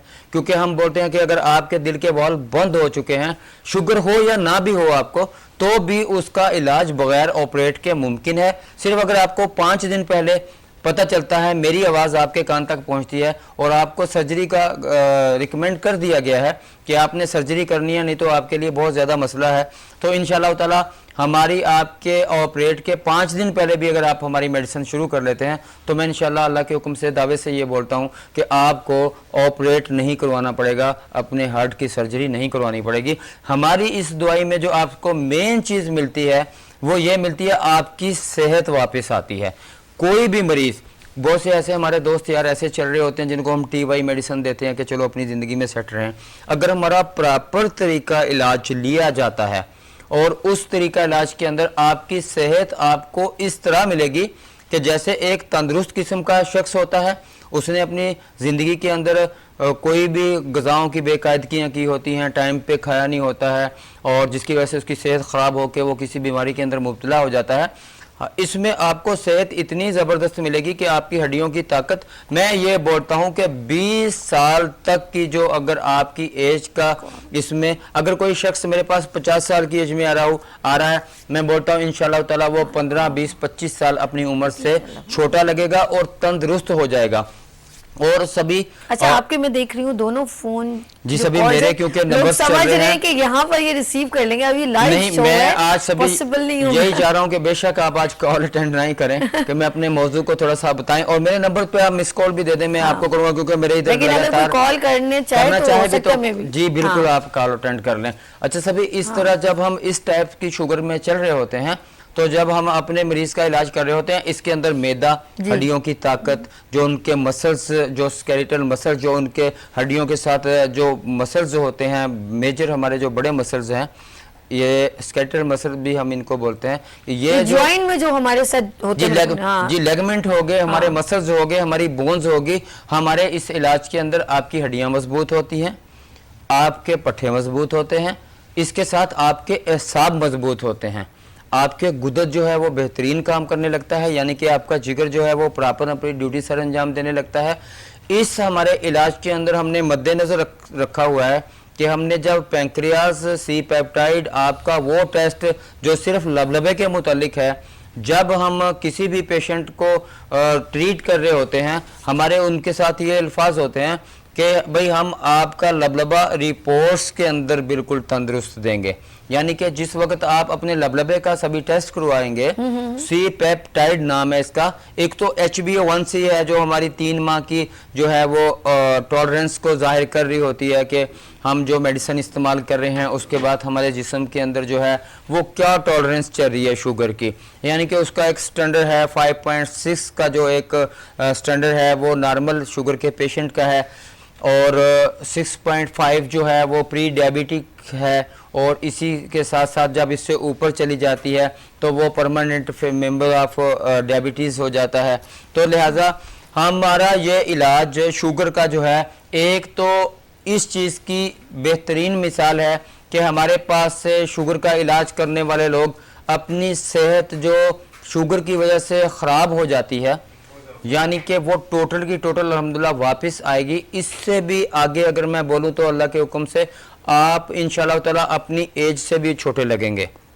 ये हमारा शुगर के जो कोर्स है उसका एक बेहतरीन जो है अल्हम्दुलिल्लाह एक अच्छा एक सवाल इफेक्ट होता है इंसान सवाल के करूं, क्वेश्चन जी, जी बिल्कुल। अच्छा हमारे पास जो कॉल, क्योंकि आपने कहा था रिसीव नहीं कीजिए, तो दैन टू ट्रांसफर है, वो उन्होंने मुझे मैसेज कर दिया है। तो उन्होंने ये पूछा कि एक ये लड़का है 25 साल का है जी, अबरार इस्लामाबाद से, इन्होंने कहा है कि अगर मैं मुझे उन्होंने जो बताया कि उनको शुगर इंडिकेट हुई है, ठीक है, ठीक है, तो वो कह रहे हैं कि मैं चाहता हूँ मैं इनिशियली से कंट्रोल कर लूँ, क्योंकि ये ना हो कि वो मेरे लिए, क्या ऐसा होता है कि शुगर एक बार मेंशन हो जाए, वो डर गया है लड़का, 25 साल का, जॉब करते हैं, उन्होंने कहा कि मैं डर गया हूँ, क्या ये शुगर मुझे हो गई है तो ये कंटिन्यू रहेगी या मैं इसको अभी से रोक सकता हूँ? इब्रार भाई इस्लामाबाद के अंदर जी बच्ची है और बहुत से ऐसे लोग हैं, बड़ी मैं हैरत अंगेज बात आपको पहले भी बता चुका हूँ और वापस बता रहा हूँ जी, हाँ, शुगर मेलाइटिस के अंदर, ठीक है, डायबिटिक मेलाइटिस के अंदर टाइप 1 का इलाज मौजूद ही नहीं है, उसमें आपको सिर्फ इंसुलिन लेना पड़ती है। अगर आप इंसुलिन नहीं लेंगे तो आपका ज़िंदा रहना मुश्किल है। टाइप 1 का इलाज हमारे पास प्रॉपर से मौजूद है, और उन मेरे मरीज़ों के लिए बहुत खुशखबरी है जो अभी प्री डायबिटिक हैं, यानी कि इनिशियल स्टेज के अंदर है, जिनको अभी स्टार्ट हुई है, उनके लिए तो जो मेरी मेडिसिन है वो आबे हयात है, यानी कि ज़िंदगी की एक किरण है। मैं बोलता हूँ ऐसे लोग जिनको अभी से या 1 साल 2 साल 3 साल को भी मैं इनिशियल स्टेज ही बोलता हूँ, जिनको 1 2 3 साल से शुगर का भी पता चला है, और ऐसे लोग जिनको भी पता चला है वो कभी कभी गोली खा लेते हैं और कभी छोड़ देते हैं और कुछ अपना एहतियात करते हैं, उन मरीजों के लिए भी इतना फास्ट किस्म का हमारा कोर्स फिर काम करता है ना। अगर मिसाल के तौर के ऊपर एक शख्स हमारे पास अगर टाइप 1 में भी आ जाता है और उसको इंसुलिन लग रही होती है, सभी 100 इंसुलिन भी लग रही होती है, मैं 10, 20, 25, 50 की बात नहीं करता हूँ कि डेली का वो पेशेंट जो अभी 25 साल, 5 साल, 3 साल, यानी कि पैदा होने वाले एक बच्चा जिसको डायग्नोज हो जाती है उसको हम टाइप 1 बोलते हैं। और मेरे पास जो ऐसे मरीज ठीक हुए हैं जिनकी हिस्ट्री है 2 साल, 3 साल, 5 अच्छा, साल, हम 7 इब्रार साल। को ये मुतमईन कर सकते हैं? इब्रार को मैं बिल्कुल इस्लामाबाद की निस्बत से ही मैं इनको बात कर रहा हूँ, पिंडी इस्लामाबाद के अंदर ही मेरे इतने मरीज ठीक हुए हैं अल्लाह के फजल करम से कि आप मेरे इस इलाज से इंशाल्लाह बिल्कुल मुतमिन हो और अल्लाह के ऊपर भरोसा करें। और हमारी जो मेडिसिन जो है इतनी ज़बरदस्त है अल्लाह के हुक्म से कि आप शुगर से निकल जाएंगे। ये बिल्कुल आप जहन से निकाल दें कि शुगर का इलाज नहीं, ये दौर और है जिस वक्त ये बोला जाता था, जिस वक्त उस दौर में बोला जाता था कि शुगर का इलाज नहीं है। मैं सैकड़ों हज़ारों के हिसाब से मेरे पास मरीज मौजूद हैं जिनका आप किसी तरीके से भी जाके जब मर्जी टेस्ट करवाएं अल्लाह के हुक्म से वो एक ओके और होंगे। सवाल हमारे पास आ गया है और कराची से हैं, रजिया बाजी हैं। जी, जी। और रजिया बाजी कह रही है मेरे 3 बच्चे हैं, उम्र उनकी 45 साल है ठीक है। और 5 साल और 6 महीने उन्होंने पूरा मेंशन कर दिया ठीक है। कि मुझे शुगर है और मुझे मेरी हड्डियों में भी दर्द होता है और मैं लो बीपी का भी शिकार हूँ। ठीक है, BP लो तो होता है, उनके ठीक है। 3 बच्चे उन्होंने जो मेंशन ठीक किए है, हैं और अब ये कह रही है कि लास्ट मेरा बेबी 5 साल का है, अब एवरेज लगा लें जो भी ठीक मुझे नहीं है, मालूम। ठीक है। अब वो कह रही है मैं मेडिसिन पता नहीं 2-3 मेडिसिन के जी नाम लिखे होंगे, ठीक है, उन्होंने, वो लेती हैं। मेटफॉर्मिन लेते हैं ज्यादातर हाँ। लोग और इसके साथ साथ बहुत से लोग ऐसे होते हैं जैसे मैं अभी एक बयान अब वो कर कह रहा रही है था। कि क्या मैं हिकमत की तरफ, यानी कि वो तो एलोपैथिक इलाज है, जी, जी। तो कह रही है मैं दिन ब दिन लागर होती चली जा रही हूँ बिल्कुल। और मैं अपनी सेहत को मेंटेन नहीं कर पा रही और मुझे बताएं कि मैं हकीमी इलाज करवाऊं तो क्या मैं रिकवर हो सकती हूँ? बिल्कुल रिकवर हो जाएंगी आप, यानी कि 5 साल क्या, अगर आपको अल्लाह नहीं करे कोई ऐसे मरीज हैं जो आपके अलावा मेरी बात सुन रहे हैं जिनको 20 साल से शुगर है, 25 साल से शुगर है और वो इंसुलिन के ऊपर आ चुके हैं, फिर भी क्योर हो जाएंगे। आप मेरे जो स्क्रीन के ऊपर जो नंबर चल रहे होते हैं, क्योंकि मैं आज टाइम आपको मालूम जो इंफॉर्मेशन है उसका ज़्यादा देना चाह रहा हूँ, इसके लिए एक मैसेजिंग का सिलसिला उधर चला है, तो मैं आपको ये बता दूं कि आप एक तो मेरा व्हाट्सअप मौजूद है और मेरा जो एड्रेस आपके सामने चल रहा होता है वो भी, अगर मेरा कोई मरीज़ मुझ तक नहीं पहुँच पाए तो तशखीस मर्ज के लिए बहुत ही मस्ट होती है। अगर तशखीस फाइनल ना हो तो आपका अलामतों के ऊपर इलाज करना ठीक नहीं होता है। आप मेरी बहन मुझे कॉल व्हाट्सएप के ऊपर एक मैसेज भेजें, मैसेज भेज के मुझे जो आपने गोलियां खाई हुई हैं उनका, ऐसे मरीज़ जो पूरे पाकिस्तान के अंदर व्हाट्सएप रखते हैं या बाहर के मुल्कों के अंदर भी, और मुझे ये अपनी गोलियों की तस्वीरें भेज दें आप, ठीक है। साथ मेरा तरीक़ाकार जो होगा, जो मैं अभी बता भी रहा था कि सुबह फर्स्ट टाइम का यूरिन किस तरह भेजना है, उसके लिए मैंने एक पूरा पोस्टर बनाया हुआ है, एक पूरी मैंने उसकी प्रिस्क्रिप्शन दी हुई है कि इस तरीके के साथ मुझे आप इन चीज़ों पे अमल करके मुझे पहले टाइम का यूरिन भेजें, मैं आपकी डाइट उस पर सिलेक्ट कर दूं, फिर जब आप बोलें आपकी मेडिसिन भी आपको रवाना कर दूं। मेरी बहन जो आप रजिया साहिबा जो कराची से बात कर रही हैं, मेरा मतलब क्योंकि कराची के अंदर है, मैं पूरी दुनिया से इसी कराची के मतलब से ही मेडिसिन भेज रहा होता हूं। आप मेरे पास मेरे इस एड्रेस के ऊपर विजिट भी कर सकती हैं और बिल्कुल बेफिक्र होकर अल्लाह के हुक्म से आ जाएं, इसका आपकी शुगर बिल्कुल परमानेंट ठीक हो जाएगी। हम यहाँ तक कि आप किसी भी लेबॉर्ट्री से सी पेप्टाइड करवाएंगी, अपने लबलबे का टेस्ट करवाएंगी, वो आपका जो लबलबा है बिल्कुल तंदुरुस्त इंशाल्लाह ताला आएगा। और अभी सभी हम अपने कॉलर जी उन्होंने अब वो मैसेज ऐसे करिए कि कॉल क्यों नहीं रिसीव करे, कॉल इसलिए नहीं ताकि हम आपको सही इन्फॉर्मेशन जरा प्रॉपर पहुंचा दे। कॉल्स में होता है हेलो हेलो में ही निकल जाती है आप मेरे बात। बिल्कुल सब ठीक है, मेरे नाराज ना व्हाट्सएप हो, मौजूद आप हैं। 12 बजे के बाद इनसे इंटरेक्शन कर सकती हैं, डोंट यू वरी, परेशान ना होइएगा। मेरे पास जितने भी कॉल्स आपके सामने लगातार आ रही हैं, मैं इन सबको रिप्लाई करता हूं। आपके पास अगर व्हाट्सएप की सहूलत मौजूद होगी तब भी मैं आपको रिप्लाई करूंगा। अगर आप व्हाट्सएप नहीं चलाते हैं तो भी आपके नंबर पर कॉल की जाएगी, आपसे आपकी बीमारी की मुकम्मल डिटेल ली जाएगी। सिर्फ हमारी मेडिसिन, मैं अपने तमाम व्यूअर जो मैं देख रहे हैं, ऑडियंस जो मैं सुन रहे हैं, मैं इनको बताना चाह रहा हूं कि जिस वक्त तक हमारी तशखीस का मरहला चल रहा होता है उसके अंदर यहाँ तक पेशेंट भी मौजूद है कि जो हमें 15 दिन भी लग जाते हैं, 10 दिन भी जिनको लग जाते हैं, टाइम बहुत ज़्यादा भी लग जाता है।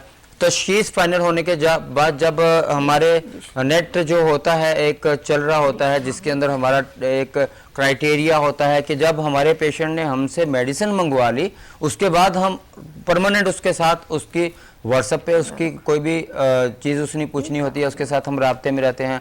और हमारी जो सभी मेडिसिन होती है वो ऐसा नहीं है कि किसी को मुआफ़क़ आए किसी को नहीं आए। मेरे पास हालिया बहुत से लोग आए हैं जिन्होंने ये कहा कि हमने हकीम से दवाई ली थी और हमें रास नहीं आई थी और हमें सूट नहीं की थी। मेरे पास आज तक कोई भी ऐसा पेशेंट मौजूद नहीं है कि जिसने ये अल्फाज बोले हों कि हमें दवाई जो है वो मैच नहीं की। हम तो देते ही मर्ज के हिसाब से मेडिसिन है, हम तो तशखीस फाइनल करने के बाद ही मेडिसिन देते हैं। तो मैं थोड़ा सा आ जाता हूँ कि जैसे ये लोग थे जिनको इन्हीं लोगों को जो मैं हालिया बयान कर रहा था कि जिनके पाँव में जलन हो रही होती है, इन्हीं लोगों को एक वक्त में आके जो है इनका खून गाढ़ा होने लग जाता है और इनको साथ ब्लड प्रेशर भी हो जाता है। और बहुत से ऐसे मरीज होते हैं जिनको पहले ब्लड प्रेशर हुआ होता है, बाद में वो जो जिस तरह क्योंकि ब्लड प्रेशर और खून के गाढ़ा होने के बाद खून में शक्कर और चिकनाई कंट्रोल नहीं होती है, वो मरीज जो होते हैं इनको बाद में जो है वो प्री डायबिटिक हो जाती है या वो डायबिटीज के मरीज हो जाते हैं। ज़ियाबीतिस की इस बीमारी के अंदर मुख्तलिफ स्टेज हैं, इसीलिए हमें तशखीस के मराहल के अंदर जो है कुछ टाइम चाहिए होता है। अगर मरीज इमीडिएटली हमसे राब्ते में रहता है और हमारी बात का फौरी जवाब देता है और जब हम उसे कॉल करते हैं वो आगे से उठा लेता है। जी जी, हेलो अस्सलाम वालेकुम। वालेकुम सलाम जी, कौन है हमारे साथ, कहाँ से? मैं लाहौर से बोल रही हूँ। नहीं जी नाहिद, क्या कहना चाह रही हैं आप? मैंने ना हकीम साहब से बात करनी है। बात कीजिए। हेलो जी हकीम साहब बात सुन कीजिए। रहा हूँ जी मैं आपकी बात, आप बताइएगा अपना मसला क्या है। मेरा मसला डॉक्टर साहब ये है, मेरे ना घुटनों में बहुत ज्यादा दर्द है। अच्छा मेरी बहन, आपकी उम्र क्या है? मेरी उम्र 50 से ऊपर है। आपका वजन? 50 से ऊपर। अच्छा, वजन कितना है आपका? वजन तो कभी करवाया ही नहीं। अंदाजन देखने में आप नॉर्मल हैं या मोटापा है? 70 किलो में है, 70 है मेरा वजन। अच्छा ठीक है। आपका जो मतलब के पेट जो है वो बाहर तो नहीं निकला हुआ है? हाँ जी थोड़ा सा है जी निकला हुआ है। देखिए हमारे पास अच्छा, आपको कोई और बीमारी तो नहीं है? कुछ डॉक्टर ने बताया तो नहीं कि टेस्ट आपको तो कोई- नहीं करवाया आपने हाँ। कोई?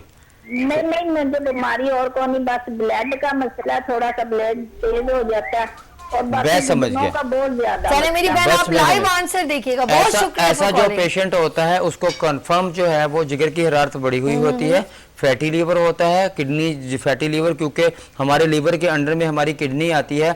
जैसे हम सभी शुगर का भी इलाज कर रहे होते हैं ना, इस शुगर के इलाज के अंदर या कोई भी मेरे मतलब के अंदर इलाज चल रहा होता है, इसके अंदर हम किडनी का तो इतना ज्यादा ख्याल रखते हैं कि हमारे नजदीक जिगर जो होता है वो आप अल्लाह पाक ने आपका जो वाइटल ऑर्गन, हमारे जो मेजर ऑर्गन्स के अंदर सबसे बड़ा जिगर है, लीवर के खराब होने के बाद आपके जिस्म के अंदर बहुत सी बीमारियां जन्म लेती हैं कि मैं बोलूं कि इनिशियल स्टेज लीवर से ही चलती है।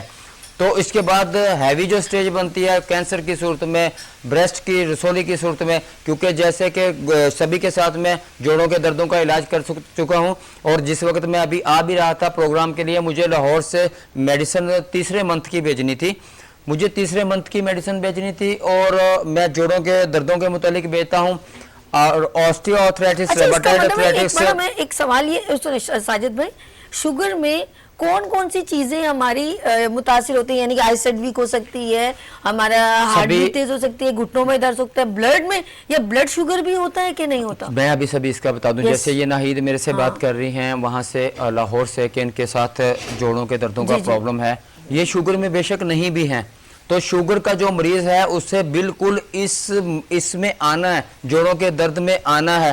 और ये हमारी जो शुगर होती है, असल में शुगर सभी होती ही ब्लड के अंदर है। ओहो, ठीक है, वो कैसे कि जो भी हम खाते पीते हैं वो ग्लूकोज की शक्ल इख्तियार करता है।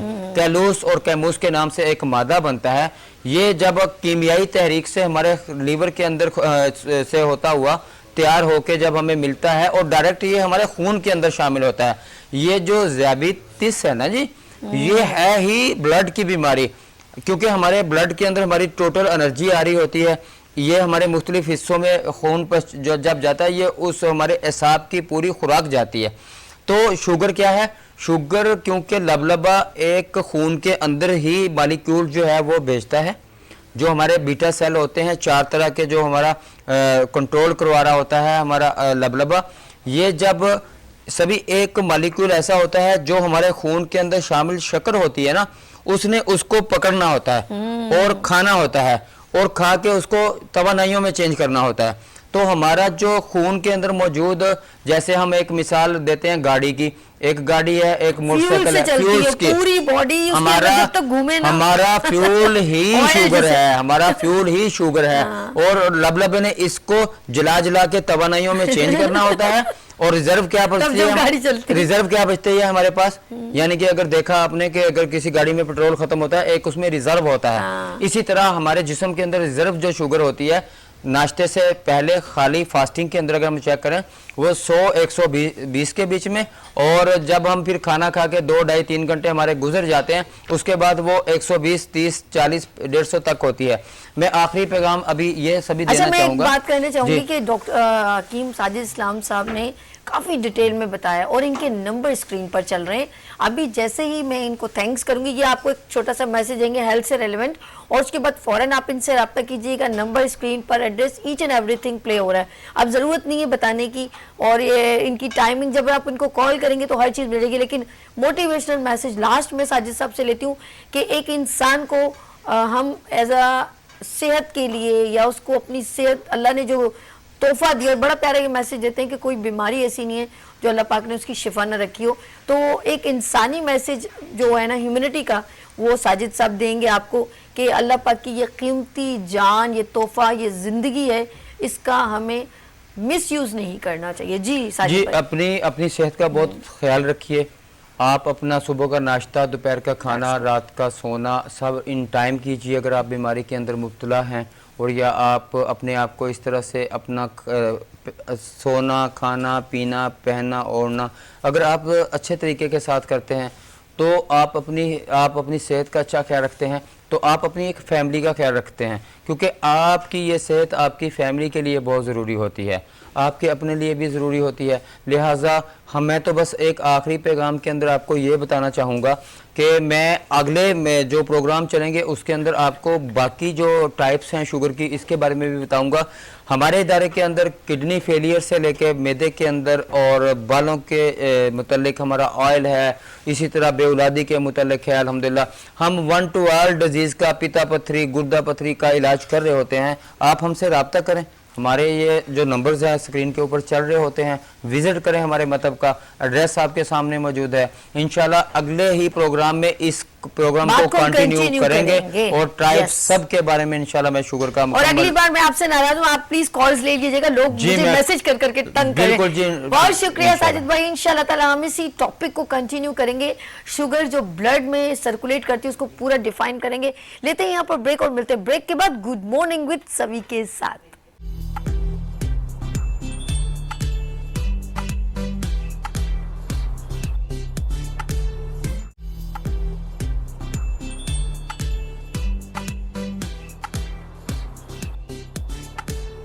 Welcome again, good morning with सभी एक बार फिर हाजिर है आपकी खिदमत में, और ये है सबीज किचन, और यहाँ पर आती हैं टैलेंटेड शेफ, और we are promote to skills womens, और मेरे साथ एक जबरदस्त दबंग खातून मौजूद है, इनका नाम है शगुफ्ता फ़हीम, शेफ शगुफ्ता फ़हीम। अस्सलाम वालेकुम। कैसी हो मेरी प्यारी बहन? गुड़िया खुश आबाद।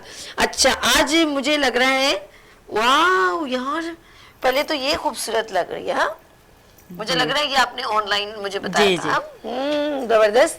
अच्छा जी, बन क्या रहा है आज किचन में? आज चिकन विंग्स बन रहे हैं, चिकन बफेलो विंग्स। तो अनी ये तो पहले से आपने सब तैयार कर दिया, लोगों को कैसे बताएंगे? नहीं, वो मैंने एक रखा हुआ है, एक छोड़ बताने के लिए, ओके ओके, ताकि ऑडियंस को पता चले। अच्छा, आज बन रहे हैं बफेलो विंग्स चिकन, लेकिन ये बफेलो तो नहीं है, तो लेकिन एक डिश का नाम है चिकन विंग्स है।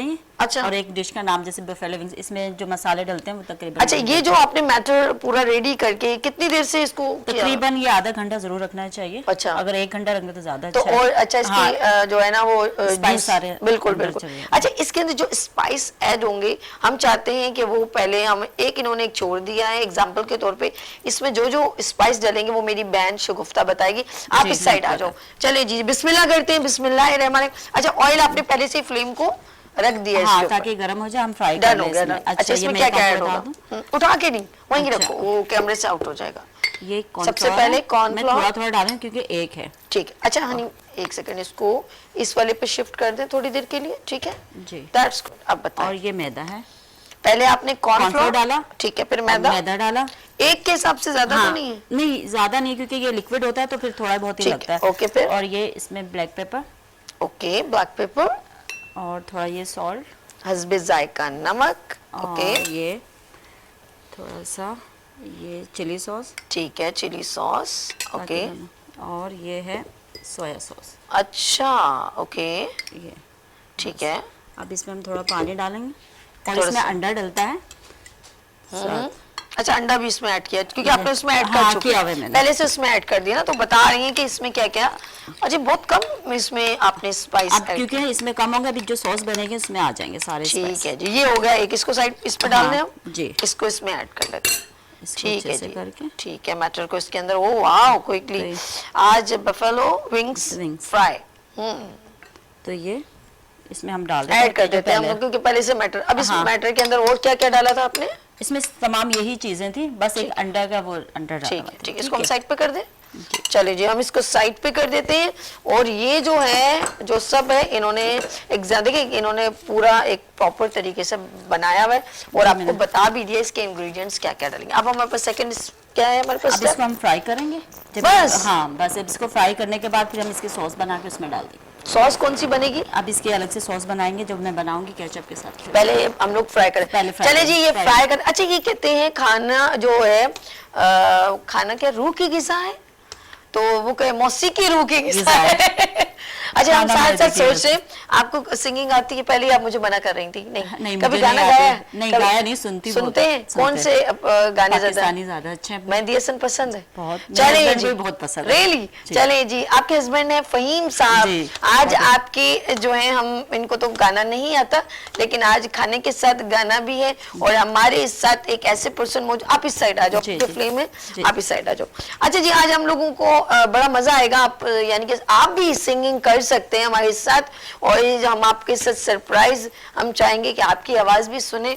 और शगुफ्ता, शेफ शगुफ्ता मेरे साथ मौजूद है और वो बना रही है buffalo chicken fry wings. Wings। जबरदस्त। और मेरे साथ एक ऐसे पर्सन मौजूद है, पाकिस्तानी जितने भी माशाल्लाह लेजेंड सिंगर्स हैं, उनके मेहंदी हसन साहब, उस्ताद मेहंदी मैडम नूर जहां और इखलाक साहब और बहुत सारे बड़े बड़े सिंगर हमारे पाकिस्तान में, गुलाम साहब और अमानत, असद अमानत और अमानत अली और मैं कितने सारे नाम शायद भूल भी जाऊँ, मसूद राना और अहमद रुश्ती और माला और महनाज मैडम, नाहिद अख्तर और तरन्नुम नाज और बहुत सारे सिंगर पाकिस्तान में, आलमगीर, मोहम्मद अली शेखी और राहत फ़तेह अली खान, नुसरत फ़तेह अली खान, बड़े बड़े सिंगर्स हैं जिन्होंने पाकिस्तान में, मुसरत नज़ीर, वो भी फिल्म की आर्टिस्ट भी रह चुकी हैं, मतलब उसमें मैडम वो, और उसके अलावा उन्हें सिंगिंग बड़ी अच्छी, उनका बड़ा प्यारा गाना था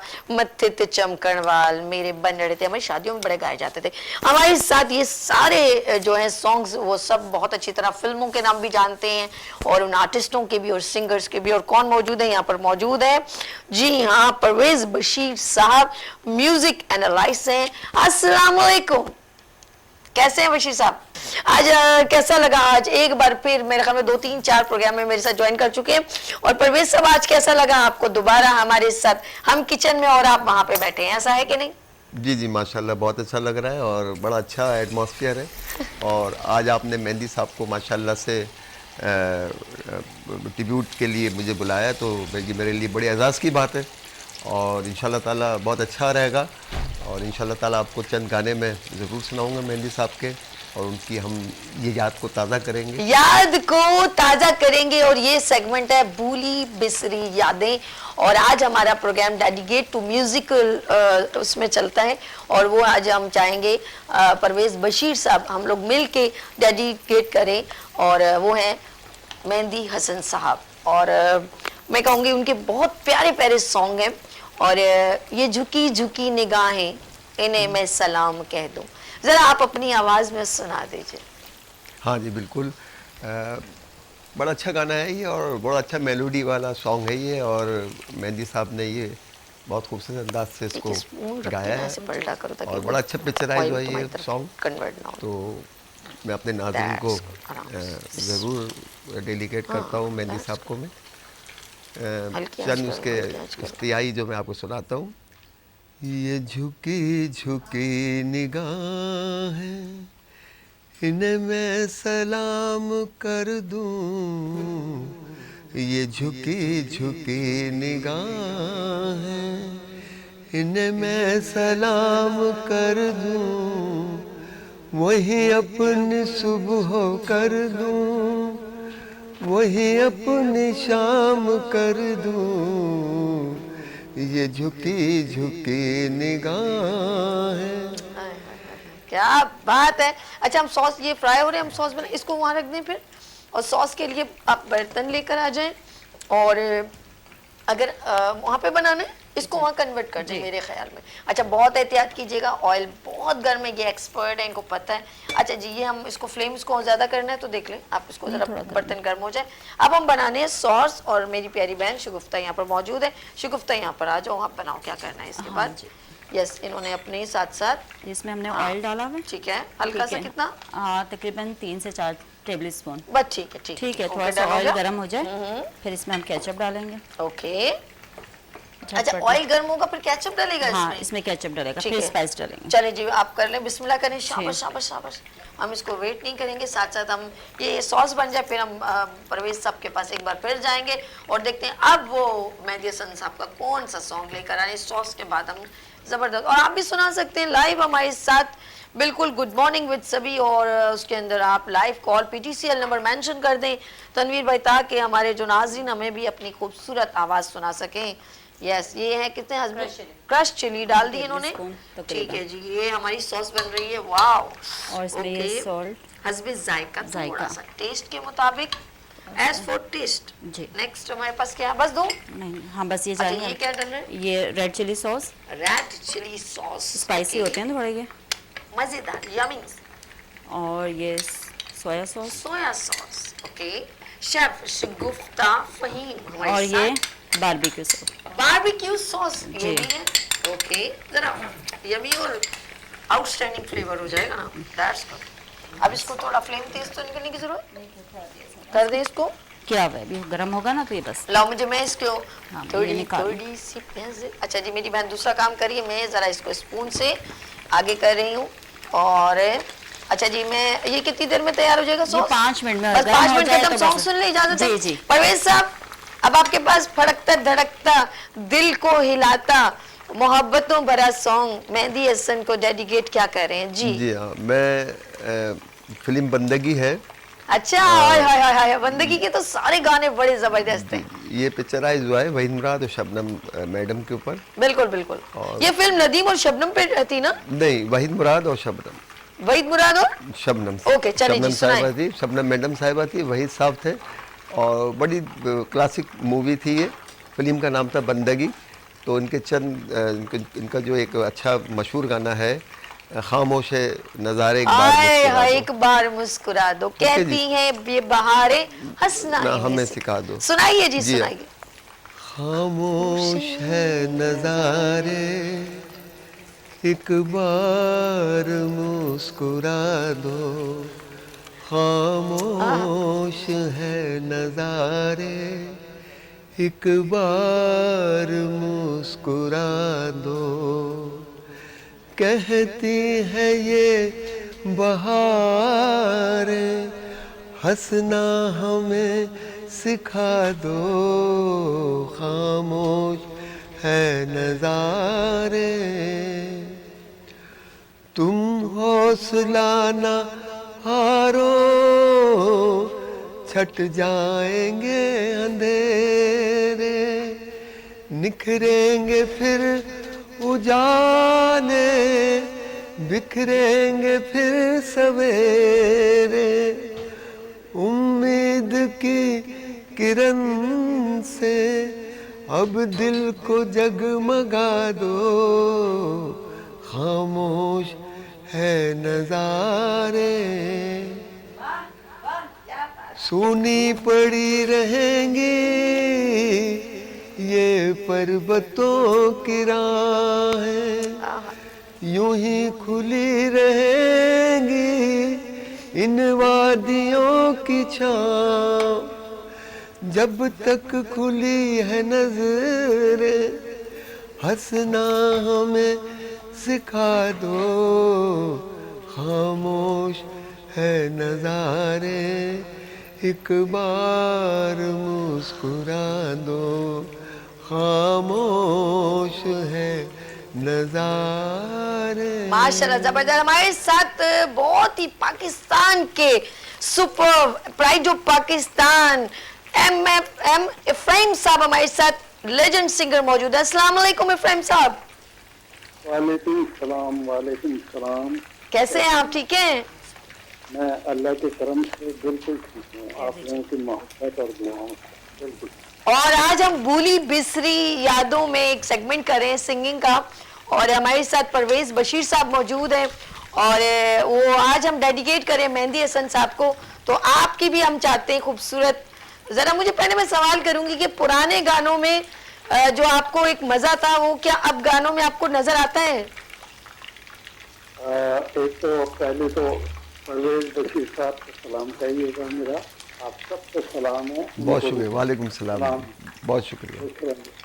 और जहाँ तक इसका ताल्लुक है, तो देखिए हर के ज़माने के साथ चेंज होता है काम, लेकिन उस काम में इस काम में फर्क ये है, उस वक्त का कोई भी गाना हो जी जी, वो आप जब शुरू करेंगे तो उसके साथ लोग गाने लगेंगे पूरे गाने। अब यह है कि वो गाना आता है, लेकिन आता जरूर है, पता नहीं लगता किधर जाता है। कोई कंपोजिशन ऐसी होती है जो अच्छी लगती है और वो जहनों में बैठती है, वरना तो नहीं। पहले तो आपको मालूम है कि अगर एक कंपोजर ने 8 गाने फिल्म में बनाए तो दूसरी फिल्म में कोई और है, उसकी ये कोशिश होती थी, चलता नहीं था तो, लेकिन उसकी कोशिश ये होती थी, इसने भी कोशिश की है, मैं भी कोशिश करूं इससे अच्छे बनाऊं, और बनाता था क्योंकि लगन थी। सही। और पाकिस्तान को ऊपर ले आने की बात होती थी, पाकिस्तान को आगे ले आने की सही जज्बा था। अब सिर्फ पैसे के लिए काम हो रहा है। अब पहले पैसे के लिए काम नहीं करते थे, पैसा जरूरी है, लेकिन सबसे पहले इज्जत देखते थे और मुल्क की बका को देखते थे कि मुल्क के लिए हम क्या कर सकते हैं। तो उसमें वो चाहे शायर हो, सिंगर हो, कंपोजर हो, रिकॉर्डिस्ट हो, कोई भी हो, एक्टर हो, वो अपनी जान तोड़ कोशिश करके अच्छे से अच्छा करते थे। यही वजह है कि वो सारी चीजें मिलके एक गुलदस्ता बनता था। क्या बात है, क्या। अच्छा इब्राहिम साहब, आप मेरे साथ मौजूद हैं और हमारे पाकिस्तान का बावकार फख्र हैं। आपकी आवाज़ सोहनी धरती अल्लाह रखे, और बहुत सारे अपने सॉन्ग्स बड़े दिल से, और आपकी आवाज़ में भी, और मैं पाकिस्तान की बात नहीं बल्कि इंटरनेशनल लेवल पे भी आपका जो है विजिट रहा है, डिफरेंट कंट्री को, अपने पाकिस्तान को रिप्रेजेंट किया है। अभी हम मेहंदी हसन साहब को डेडिकेट करें कोई सॉन्ग मेहंदी हसन साहब का आपको जो बहुत अच्छा लगता हो। वैसे तो सारे सॉन्ग्स अच्छे हैं, आपको अच्छा लगता है आप गुनगुना दीजिए। अच्छा ठीक है, मैं सुबह अच्छा मैं कर दे सुना देना, कुछ नहीं होता, थोड़ा सा मेरी खातिर। अच्छा दूसरा यह है कि मेरी साथ के साथ 65 से लेके और एंड तक उनके साथ ताल्लुक रहा। बेशुमार शोज हैं जिसमें साथ काम किया, और अल्लाह उनको जन्नत में। वो मैं एक गीत जो मेरे सामने बनाया था नाशाद साहब ने, बहुत से गीत बनाए थे, और वो गीत बहुत ही मिसाली गीत है, उसके एक आध बोलना सुनाते थे। वो है ओ लागे रे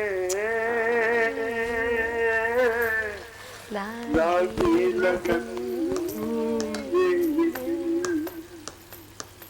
ओ लागे रे लागी लगन यही दिल जले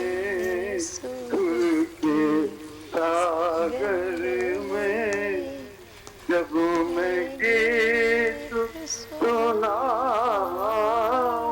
क्या बात। लागी रे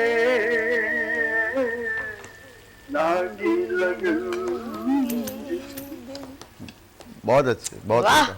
वाह वाह, क्या बात बहुत है। अच्छे। Thank you so much. पुरानी आपने याद हमें ताज़ा ज्वाइन किया, पुरानी भूली बिसरी यादें आपने ताजा कर दी। बहुत शुक्रिया, बहुत शुक्रिया, बहुत शुक्रिया, बहुत शुक्रिया।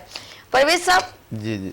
अब आप क्या सुना रहे हैं? ताजा ताजा मैं मेहदी हसन साहब का ही बहुत अच्छा सॉन्ग है। बस। ये भी पिक्चराइज हुआ है वहीद मुराद और हम अच्छा। ज़ेबा साहिबा पर। हाँ, फिल्म का नाम है जाग उठा इंसान। क्या जाग उठा इंसान। जाग उठा इंसान। ओके, किसके ऊपर पिक्चराइज हुआ है? जी ये ज़ेबा साहिबा और वहीद साहब पे। ये नहीं, Zeba and Waheed Murad. Waheed Murad. Song जरा सुनाइए। हाँ जी। दुनिया हाय, हाय, किसी के प्यार में जन्नत से कम नहीं, एक दिल रुबा है दिल में जो हूरों से कम नहीं। दुनिया किसी के प्यार में जन्नत से कम नहीं, एक दिल रुबा है दिल में जो हूरों से कम नहीं। दुनिया किसी के प्यार में क्या तुम बात है। बादशाह है हुस्न हो, हुस्ने जहान हो। तुम बादशाह हुस्न हो, हुस्ने जहान हो। जाने बहार और मोहब्बत की शान हो। तुम जानेदार और मोहब्बत की शान हो। जलवे तुम्हारे हुस्न के तारों से कम नहीं। दुनिया किसी के प्यार। वाह जी वाह वाह परवेज साहब, दैट्स गुड। शुक्रिया जी। नया गाना बिल्कुल अभी एक और रेडी करें हम, जरा शेफ से थैंक यू जी, बताएं। बिल्कुल। आपने तिलों की बरसात करके आपने आउटस्टैंडिंग इसको प्रेजेंटेशन को कर दिया है। बहुत थैंक यू सो मच। बहुत और ये है शेफ शगुफ्ता फहीम, और आज इन्होंने बफेलो विंग्स फ्राई बनाए हैं और जबरदस्त खूबसूरत। थैंक यू सो मच, आपका बहुत शुक्रिया। हम चलते हैं परवेज साहब के पास और नया एक और इनकी आवाज में खूबसूरत सॉन्ग सुनते हैं, डेडिकेट टू मेहदी हसन जी। परवेज साहब, नेक्स्ट क्या है आपके पास सरप्राइज? नेक्स्ट बहुत अच्छा सॉन्ग है, बहुत पुराना है और ये हमारे जो कॉमेडी एक्टर थे रंगीला साहिबा। ओ रंगीला साहब इन पे अच्छा, पिक्चराइज वो हुआ है। एक हुस्न की जी देवी जी बिल्कुल, से बहुत आप मुझे- समझ गई फौरन। क्या जबरदस्त आ गया ना। बहुत अच्छी मेमोरी है सभी साहिबा आपकी। माशाल्लाह आपने बहुत अच्छा इसको वो याद किया हुआ है। तो इसके चंद अशार में आपको पेश करता हूँ। एक हुस्न की देवी से मुझे प्यार हुआ था, है प्यार हुआ था। दिल इसकी मोहब्बत में गिरफ्तार हुआ था। एक हुस्न की देवी से मुझे प्यार हुआ था, हाय प्यार हुआ। अच्छा जरा सा रुकना पड़ेगा, हमारे साथ कॉलर है। हेलो अस्सलाम वालेकुम। हेलो अस्सलाम वालेकुम। वालेकुम अस्सलाम जी, कौन मेरे साथ और कहाँ से? मैं यूसुफ बात कर रहा हूँ कराची से। कराची से। जी यूसुफ भाई, क्या पूछना चाहते हैं, क्या कहना चाहते हैं, क्या सुनाना चाहते हैं? नहीं, इतने बड़े महान गुलकार मेहदी हसन साहब जो हमारे एक बहुत बड़ा असासा थे, अमेरिका को तो अब नहीं रहे हमने, लेकिन बहरहाल उनकी यादें, उनकी गायकी आज भी भूली तो नहीं जाती। तो आप क्या सुना रहे हैं फिर? मेरी क्या औकात है, लेकिन फिर भी मैं एक लाइन सुनाना चाहता हूँ। श्योर श्योर, सुनाइए सुनाइए, ज्वाइन करें हमें। रंजिशी ओए होए होए, बहुत अच्छे। दिल ही दुखाने के लिए आया, रंजिशी सही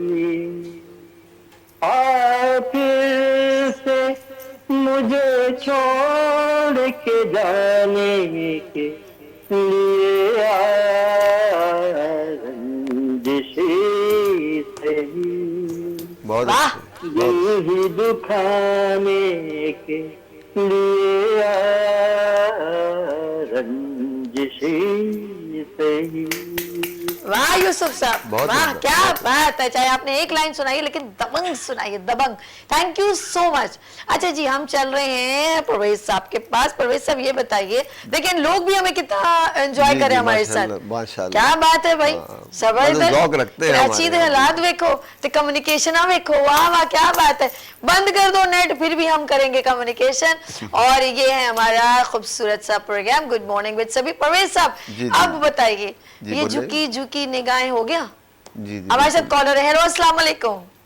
अस्सलाम वालेकुम सभी, अभी कैसी हैं आप? और तेरी खैर हो, प्रोग्राम मेरा कोई नहीं छोड़ना है आपने, हैं? जी अभी, क्योंकि आप मेरी आपी हैं, मैं आपको कभी भी नहीं छोड़ सकता। जज़ाए खैर। बताओ क्या सुना रहे हो, आप सुनाए बगैर तो मैं जाने भी नहीं दूंगा। अभी आज सुना तो मैं कुछ नहीं सकता, सिर्फ मेरे पास एंकर के सिवा कोई टैलेंट नहीं है। आपका प्रोग्राम बहुत नहीं देखिए, मैं एंकर मल्टी टैलेंटेड होना चाहिए। ये एग्जाम में देखो, मैं गाने भी गा रही होती हूँ साथ में। हाँ, ये सब होना चाहिए टैलेंट एंकर में, सिर्फ ये नहीं कि बोलना आता हो। चटर पटर के अलावा भी बहुत कुछ होता है। सुनाऊंगा आपको। क्या सुनाएंगे? नेक्स्ट वीक जरूर सुनाऊंगा। चलो फिर, खुदा हाफिज, टाटा बाय बाय। और लोगों को मौका दो। चलो जी, खुदा हाफिज। नेक्स्ट हमारे साथ कोई और हो तो please join with us. And अच्छा जी परवेज साहब, देख रहे हैं लोग कैसे कैसे फटाफट आ रहे हैं। आप मेरे जी, लोग माशाल्लाह, व्यूअरशिप माशाल्लाह, देखें बहुत हमारे अच्छे, प्रोग्राम हाँ। की। अब कॉल्स जो है ना रुकती नहीं है, जब उनको उसकी पता वजह चलता है उनकी ऐसा फेवरेट ना- चीज आ रही है। जी हाँ, सभी साहब असल में ये मेहंदी साहब वो हमारे सिंगर हैं हमारी फिल्म इंडस्ट्री के, और माशाल्लाह इन्होंने पाकिस्तान के लिए बड़ी खिदमत है इनकी, और इन्होंने वो अच्छे अच्छे नगमे और वो अच्छी अच्छी गज़लें हमारी फिल्म इंडस्ट्री को दी कि आज हम देखें ना बैठ के उनके लिए ट्रिब्यूट कर रहे हैं। और ये बड़ी अच्छी काविश है कि वीनस टीवी ने आज ये एहतमाम किया है कि उनको हम ट्रिब्यूट दे रहे हैं। खैर उनकी तरह तो हम नहीं गा सकते हैं, और वो तो खैर बहुत बड़े महान फनकार और महान सिंगर होते थे, लेकिन ये है कि आज हम जो इनके लिए बैठे हैं तो ये हमारे लिए बड़ी एजाज़ की बात है कि हम उनके लिए कुछ याद उनकी ताज़ा कर रहे हैं। तो ये वेनिस टीवी का मैं बड़ा शुक्रगुजार हूँ कि उन्होंने आज मुझे मदऊ किया और मुझे ये एजाज़ बख्शा कि मैं आज ये आपके सामने कुछ उनकी याद को ताज़ा कर रहा हूँ। और ताज़े से याद आया कि चुपके तो अलग है हमारे लिए, ये भी बड़े हमारे ज़बरदस्त सब लेजेंड है। अब मेहंदी हसन का वो है ना, एक बड़ा प्यारा सॉन्ग है, लेकिन मैं कहूंगी कि अगर मैं गाऊंगी तो मजा खराब हो जाएगा। मैं चाहूंगी परवेज साहब अपनी आवाज में जरा नया पता। अब आप सुनाएं। मैं नहीं, अब अपना अपनी एक मुझे इनका बड़ा अच्छा है, मुझे बड़ा अच्छा वो लगता है। अक्सर मैं किसी महफिल में वो गाता रहता हूँ, तो मुझे बड़ा अच्छा, उसकी शायरी बहुत अच्छी है। खुदा करे कि मोहब्बत में वो मकाम आए, क्या बात। खुदा करे कि मोहब्बत में ये मकाम आए, किसी का नाम लूं लब पे तुम्हारा नाम आए। क्या बात। अच्छा जी, हम लोग जरा चलते हैं। मेहंदी हसन साहब ने हर मूड के गाने गाए। जी हाँ। मोहम्मद अली साहब पे पिक्चराइज हुए और वही, वहीद मुराद हर साहब सिंगर के, पे, हर सिंगर पर और हर सबने आर्टिस्ट पे, हर आर्टिस्ट पे, सॉरी, पर हाँ, रियली हर और आर्टिस्ट। बाखूबी उन्होंने इस किरदार को उनकी आवाज में मैं आपको बताऊं ना, सभी असल में ये इनके सॉन्ग कुछ ऐसे होते थे कि उनकी वजह से सिर्फ एक फिल्म, भले वो फिल्म है उसमें स्टोरी भी नहीं कुछ, लेकिन उनके सॉन्ग इतने दिलकश होते थे कि वो फिल्म सुपर हिट हो जाती थी। तो ये एक बड़ी बात अब वहीद मुराद कितने चुलबुले थे, लेकिन उन पर भी पिक्चराइज हुए। मैं जी हाँ, उन पे पिक्चराइज हुए। उनका एक बड़ा अच्छा सॉन्ग मुझे अभी याद आ रहा है, बहुत अच्छा, एहसान फिल्म थी। सुहेल राना उसके डायरेक्टर थे, म्यूजिक डायरेक्टर। मसूद अनवर इसके राइटर थे। जबरदस्त। मौसीकी थी सुहेल राना की, और इनके डायरेक्टर थे परवेज मलिक साहब। ठीक है। और वो फिल्म वहीद प्रोडक्शन की फिल्म थी, एहसान नाम था उस फिल्म का, और बड़ा अच्छा गाना था। मैं आपको सुनाता हूँ, नाज़रीन को भी बहुत पसंद आएगा। एक नए मोड़ पे ले आए हैं हालात मुझे, एक नए मोड़ पे ले आए हैं हालात मुझे, दिल ने जो मांगी, दिल ने जो मांगी वही मिल गई सौगात मुझे, एक नए मोड़ पे। तुम कभी खुद को मेरी आंखों से छुप कर देखो, हाय हाय हाय, क्या बात। क्या कहूँ तुम्हें, क्या कहूँ तुम्हें, हर एक बात है अंदाज मुझे। तो मेरा कहने का मकसद ये था सभी साहबा, मैं वो अंदाज तो मेहंदी हसन साहब की वो चीज़ तो नहीं लगी, लेकिन इसमें क्लासिक अंग है, और इसको बहुत कम लोग, अक्सर मैं प्रोग्राम्स वगैरह में देखता हूँ, तो बहुत ही टिपिकल ये सॉन्ग है। लेकिन क्या है कि मेहंदी हसन साहब ने उस गाने को इतना अच्छा पिक्चर वो किया है, इस पे मतलब कहेंगे कि हम गुलदस्ते, तो और उसको वहीद मुराद ने बहुत अच्छे अंदाज में उसको पिक्चराइज किया, और बड़ी मशहूर फिल्म थी एहसान फिल्म। और अच्छा, ज़ेबा और वहीद मुराद की, अच्छा हमारे दुमान कॉलर। हेलो, अस्सलाम वालेकुम। हेलो, अस्सलाम वालेकुम सादिया आपी, कैसी हैं आप? ठीक है, मैं ठीक हूँ, अल्लाह का शुक्र है, अल्हम्दुलिल्लाह। अच्छा, आपी मुझे अब बहुत पसंद है, मैं आपके शो में आना चाहती हूँ। अच्छा, अभी तो प्रोग्राम जो चल रहा है वो भूली बिसरी यादें हैं। आप कुछ सुनाना चाहेंगी पाकिस्तानी, कोई भी सॉन्ग आपको अच्छा लगता हो? जी, सुनाए, सुना दे। अच्छा जी। अकेले ना जाना हमें छोड़ कर तुम, तुम्हारे बिना हम भला क्या जिएंगे, अकेले ना जाना, बहुत दुख दिया है हमें जिंदगी ने, हमें और हम तुम ना अब देख जाना, पिछड़ के जमाने से पाया है तुमको, कहीं साथ तुम भी ना अब छोड़ जाना। बहुत अच्छे जी। ये सोचा है हमने कि अब जिंदगी भर तुम्हारी मोहब्बत को सजदा करेंगे, अकेले न जाना। चलिए जी, बहुत शुक्रिया शहजादी, बहुत शुक्रिया। कॉन्फिडेंस है इनको, और गा सकती है, थोड़ा प्रैक्टिस करें, थोड़ा प्रैक्टिस कर रहे हैं। और ये आपको सजेशन दिया है परवेज बशीर साहब ने।